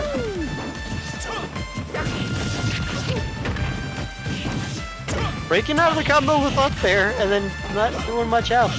Maybe expecting like a spot dodge or a shield or something like a panic defensive option. Shielding all of fair that time. It's the ledge trump back air. Nice. High up B. Doesn't want to risk getting hit by fair or anything low. Flood to try to take stage control, but Jimmy not having any of it. Tries to anti-air with up smash, but it's just like a second too slow and trades, but then catches him afterwards, gets the back air.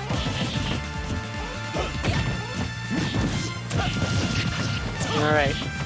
He's going for his big confirms here. Rolls away just in time. U-Man tried to go for a big play, expecting to miss tech or maybe a tech in place.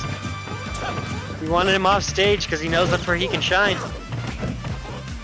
Tried to go for an an aggressive option to back air his down air, but they both just kind of miss. Catches him running away. U-Man doing what he does. He throws out his big counter aggressive tool of like, hey, you approach this, I dare you.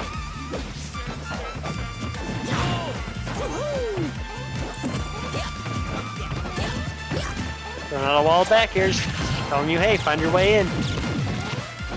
Jimmy just totally content to say, oh, I'll just take stage with the fair and then shoot you a bunch with lasers. I think he was about to do an up smash and the up tilt clipped him first. It looked like he was about to do a smash attack or something. Catches the get up with fair. He's not quite far enough. He's not quite far enough out to catch him with the fair off stage though. Good drifting back. Jagging down so as not to get lasered. And going all the way deep and down. Gets the cape!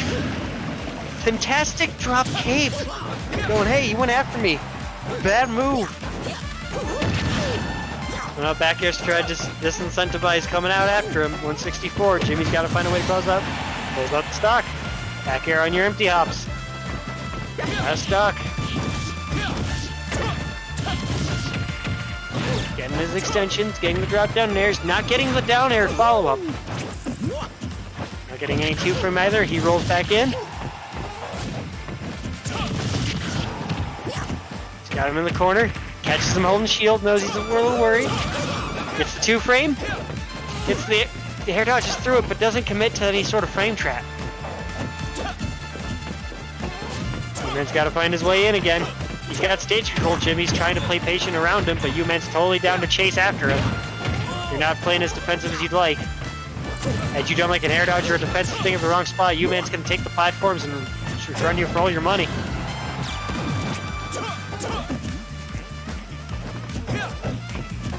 He's not rolling in either. He's not scared of you. He's like respectfully aware of his situation, but he's not afraid. He's not fearful. He's not pulling out panicking at big options. He's not doing anything that he's like worried about. He's got his head cool. Went for trying to go for the game ender, going, hey, you want the stock mad, don't you? Come get it. Catch these hands for it. The one time he rolls in, he hadn't rolled in like a long time. It's the time where it matters most. Jimmy's throwing out moves. Uman's just waiting. Jimmy, that's how you get up smashed. You gotta watch yourself, man. Don't want to commentators curse it. Ooh, nice ledge jump, ledge wall jump up there. You grab right in front of each other. Uman did not want to commit to his up smashes. He was being a little more like trying to save them for the right moment. And I think Jimmy caught on and was like, oh, that means I can be a little more aggressive. Jimmy's got the upper hand now. This is a little rough for you, man. Battlefield did not work as well in his favor as he'd hoped. He did not get like the platform combos he wanted. He got like that one up air, up beat that had like the first game, or like the first stock. But it just didn't do a whole lot. Hey, good taste. I love this song. This is some good boss music.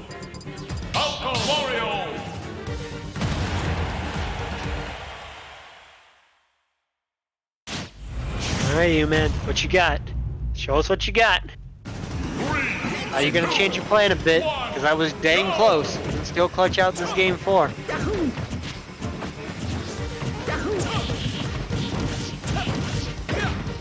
Alright, standard Falco combo, drag down there, up throw. Late hit a back air, 63% got you at ledge. Early up B, but doesn't get his back air after the up tilt. It's not a huge confirm, not backing him off stage again. Jimmy's starting to be a little more aggressive. He's like holding forward with these fairs a bit more because he knows Uman wants to be like retreating back air. That said, Uman's totally capable of making the adaptation and going, whoop, time to switch. And start doing his aggressive back airs or counter aggressive options again.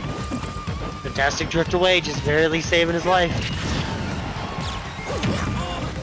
Like there it is, counter aggressive and then holding forward, doing the left tilt.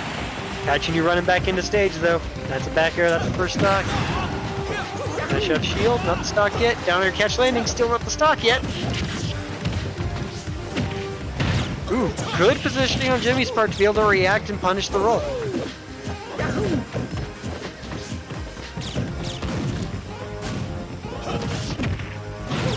Just get one little clip of nair, he's able to confirm off it. Fully expected that up smash. He's like, you're on the top plat, you're in this situation, oh, you're totally gonna do this.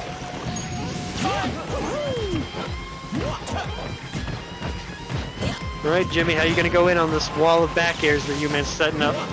Are you getting off from ledge? A little early on that 2-frame.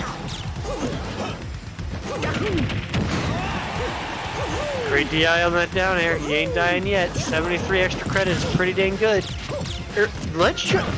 Jumping up Phantasm. Really good option that like we haven't seen yet. So definitely not expected. Great way to come in and say, hey, I want stage control. Jimmy's trying to say like, yo, I don't want to see game 5. I don't want to see you adapt. I'm going to just hold this advantage state as long as I can. And he's been doing a great job of it. Like, his ledge options have been like mix-ups he's been saving for this game. And it's resulting in him having a stock lead. So it's definitely paying off. Jimmy's saving these tricks for when he needed them most. I guess it's like what we've seen. Game 4 Jimmy is he's another beast. We're seeing more of it. umanz just not finding his way out. They get in the back airs. Cape not gonna do it though. Not getting the follow-up off of that back air either.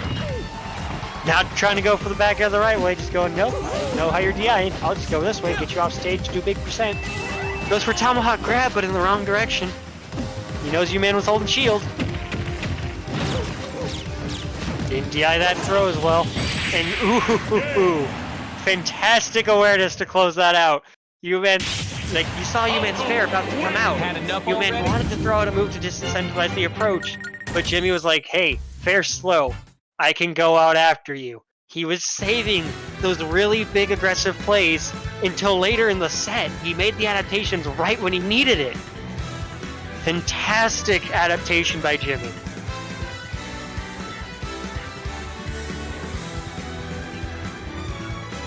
What a change in the whole thing from that reset. 3-0 in the reset, 3-0 the first set, to getting 3 stocked, to saying, nah, that was a fluke.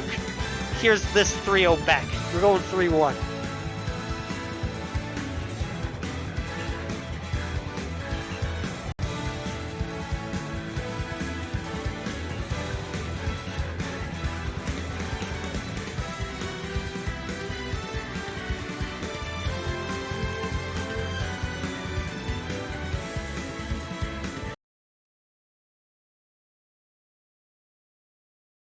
Yes, I've got them.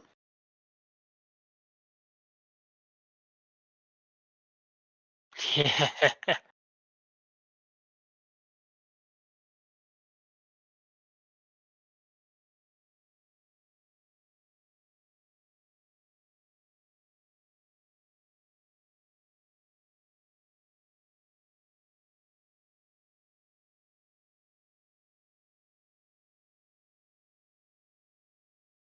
umanz is a heck of a hidden beast. That you cannot sleep on that kid, dude. He is nuts. Like, don't let the fact that he barely didn't. Those of you at home, don't let the fact that he just missed the qualifier by that much, like, make you think, oh yeah, like no, he. Everyone who played at this last chance qualifier had a dang good shot at coming into this like top 8. They fought super hard for it, and they're not people you can sleep on. Like, keep your eye out on them for any future events. They will not disappoint you.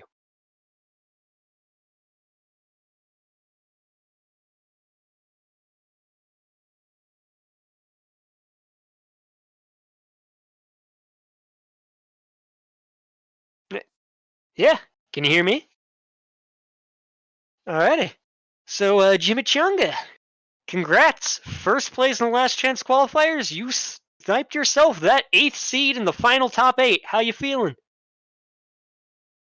I bet.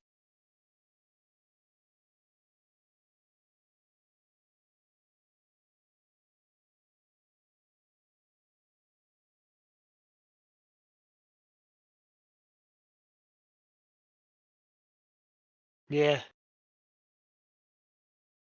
Oh, Carnage, we can't hear him. We can't hear him.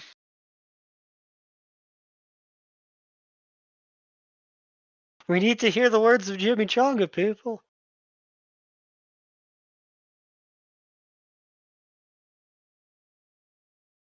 I can hear him, yeah. Chat, can you hear him? Yo, keep saying stuff.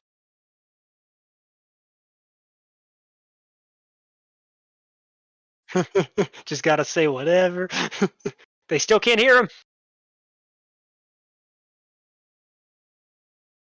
Oh no.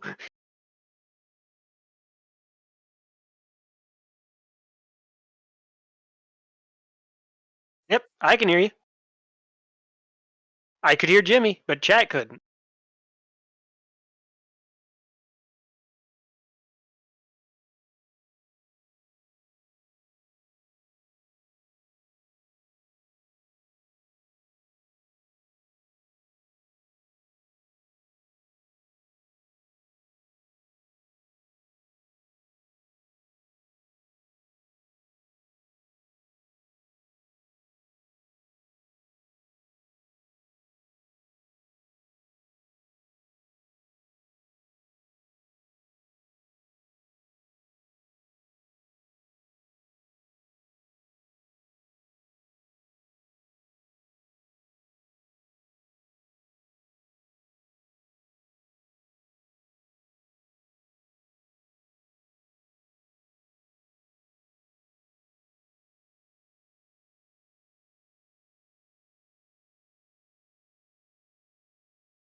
Because he's coming in here just fine. But yeah, stream was saying that they couldn't hear him.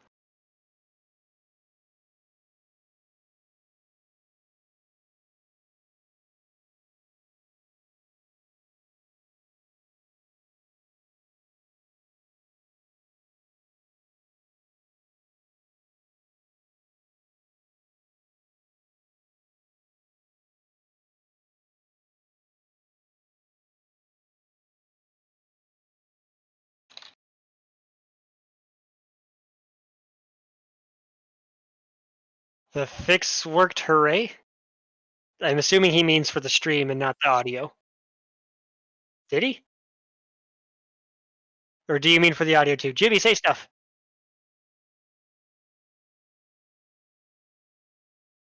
Talk about how much you like Falco.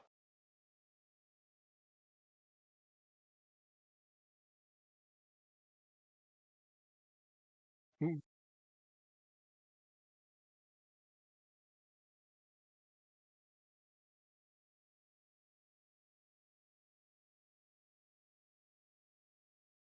the heck?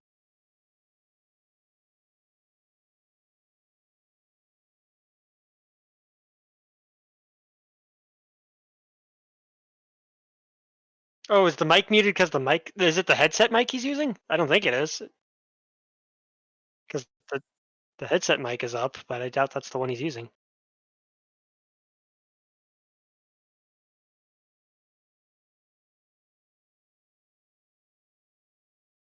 I don't get it, because, like...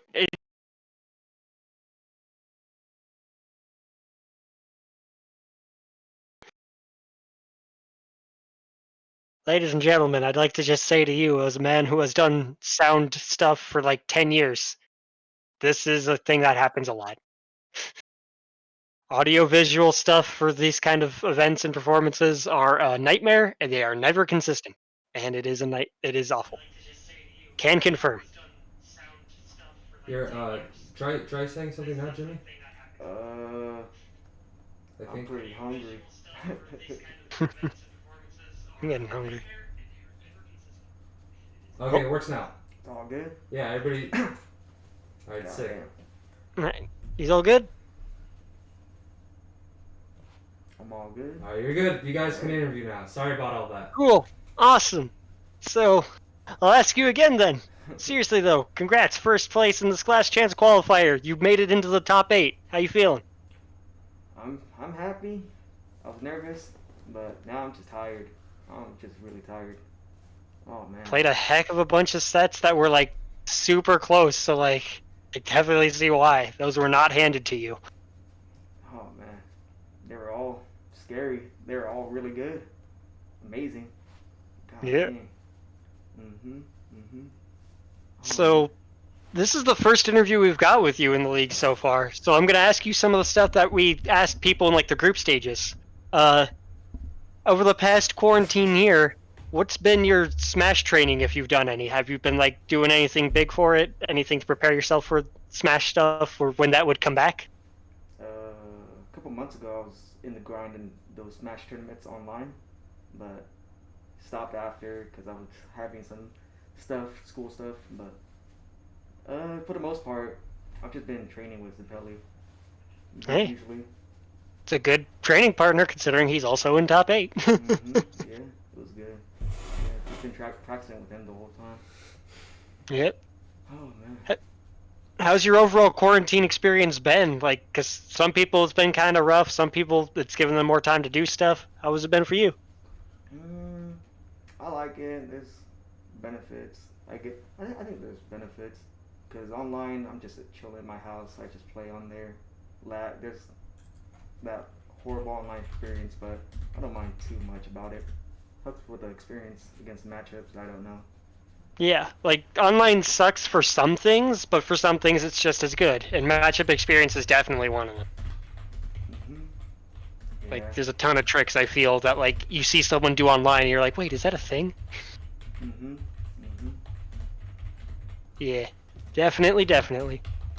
So, how would you describe your journey in this league so far? Like, from week 1 to now, did your practice routine change at all? Has your mentality kind of morphed? I think at the very beginning, I think I could say the same thing with Zapelli. We weren't really into it all at the start, but once that first match happened, the very first pool, I guess, I think we just started training way more after that. So I've just been playing offline, just playing with what's called training mode, just playing with the CPUs when I can, because I don't really quarantine, you know. Yep, play what you got. Mhm. Did you have any trouble staying motivated at any point during this whole thing? At one point, but I think I'm good now. I'm pretty fired up. I was ready for tonight. I was practicing. That's good. Oh man. So you mentioned a little bit that you were like kind of nervous going into today. So like, compared to like other league events, how like was this like a way more pressured event because this was your last chance? Oh yeah, definitely. And because usually all the players that I played in this pool right now beat me, and I think I never beat Snaggles before in tournament. So I was just really. Have you ever played him offline before? Offline, Snaggles? Yeah, he always beat me. Really? Yeah, I think I remember that. I think you're like 0-2 against him until now. What was like your record? Against him? Yeah, offline. Offline? Like 0-2, 0-3, something. Oh, okay. Yeah, Snaggles kept beating me, so I was kind of nervous for him. And LosPanchos beat me too. I beat him once too, but I think I was kind of more scared of him too. Because overall, all the players were crazy, and I was not expecting umanz that much because I just haven't gone against him. But he showed me it. umanz nuts. Like, he's going places. I am super hyped to see how he plays in the future in like other events because he is a fighter. Yeah, he's really good. He's really good. Yeah.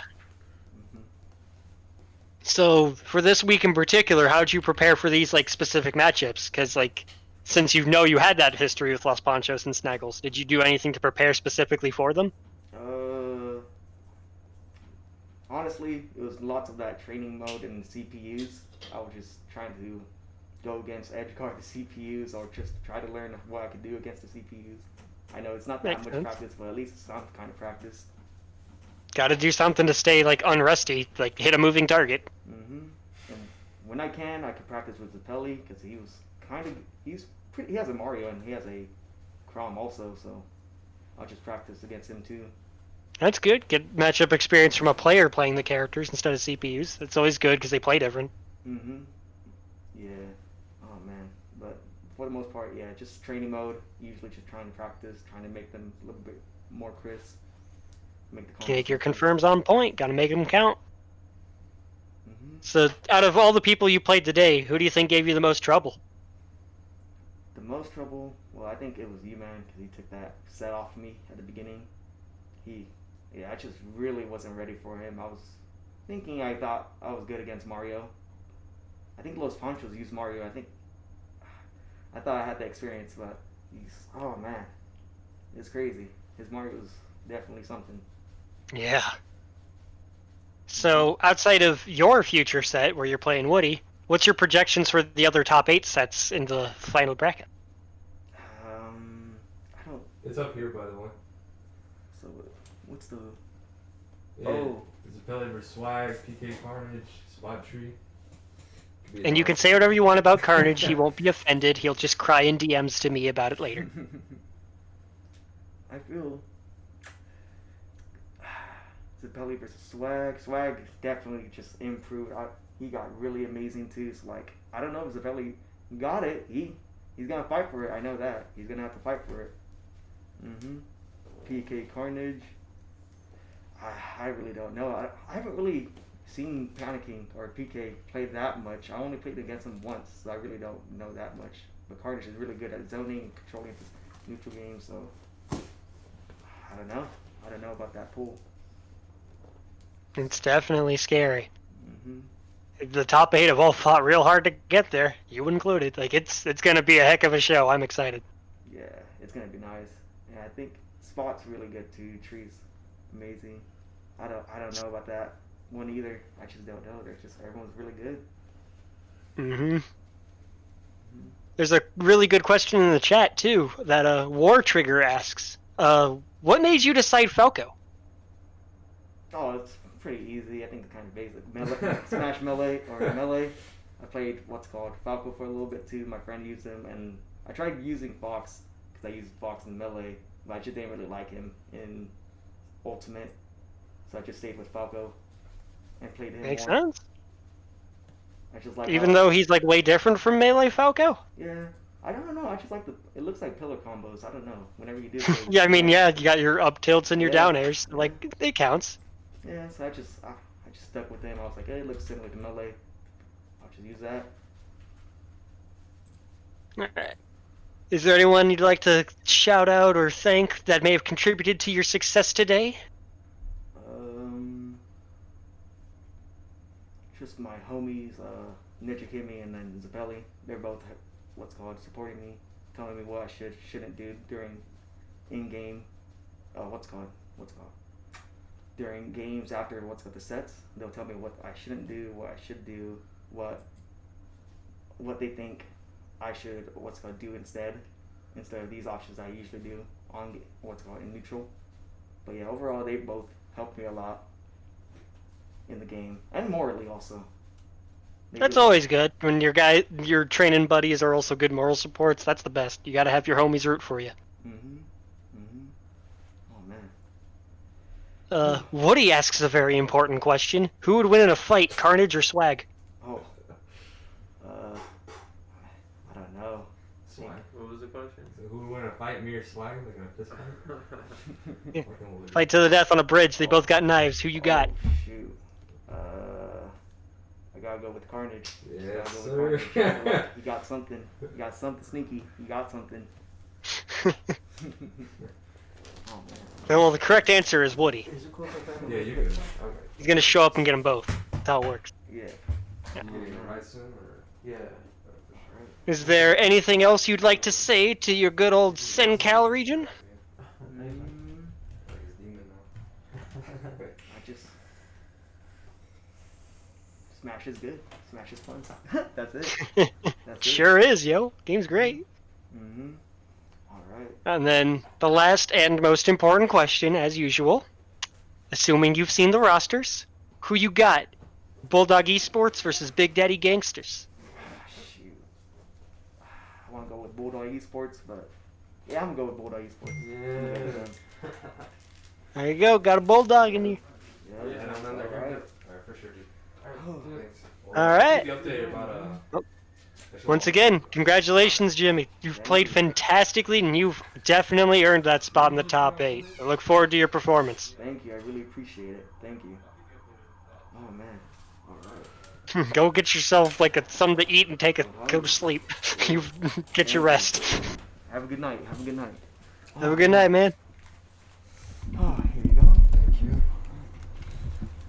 Alright, I'd like to thank JimmyChanga. Congratulations for being the 8th and final seed in this top 8. This is probably one of my favorite pools. Once again, just super close. Oh, so good. Super close sets, man. Super entertaining. Honestly, people were scared in the chat. Peter the Great, I want to say thank you again for solo commentary. I think you're like the region's favorite commentator at the moment. Oh, well, thank you. I'm definitely happy to help y'all. Yeah, besides Swag, of course, but you know. Oh, yeah, but that's not even a contest. Swag Yeah, just wins. He's that's cuter not than me. contest. Yeah, now, Jimmy? Yeah, man. Alright, for sure, dude. Congrats. I'll keep you updated about the group chats and stuff. Gotcha. Thank But I'm going to end it there, everybody. Thank you so much for tuning in. As of right now, I don't have any confirmed meetings again. The goal is to get, because it's obviously going to be Woody, JimmyChanga, Zappelli, Swag one day, me, Panicking, Spot, and Tree the next. And so the goal is to hopefully do that before the weekend. So we'll see what happens, because with vacations and other thing, the league has gone on a little longer, I think, than it was originally supposed to. But it's not like the biggest deal, you know. It's not like there's a time limit we have to make. It's just like how long we drag it out. But everything's doing good. Hit me up if you're interested in some of the exhibitions. On the home stretch, yo. But what we're making, yeah, this is when we are now in the final phase.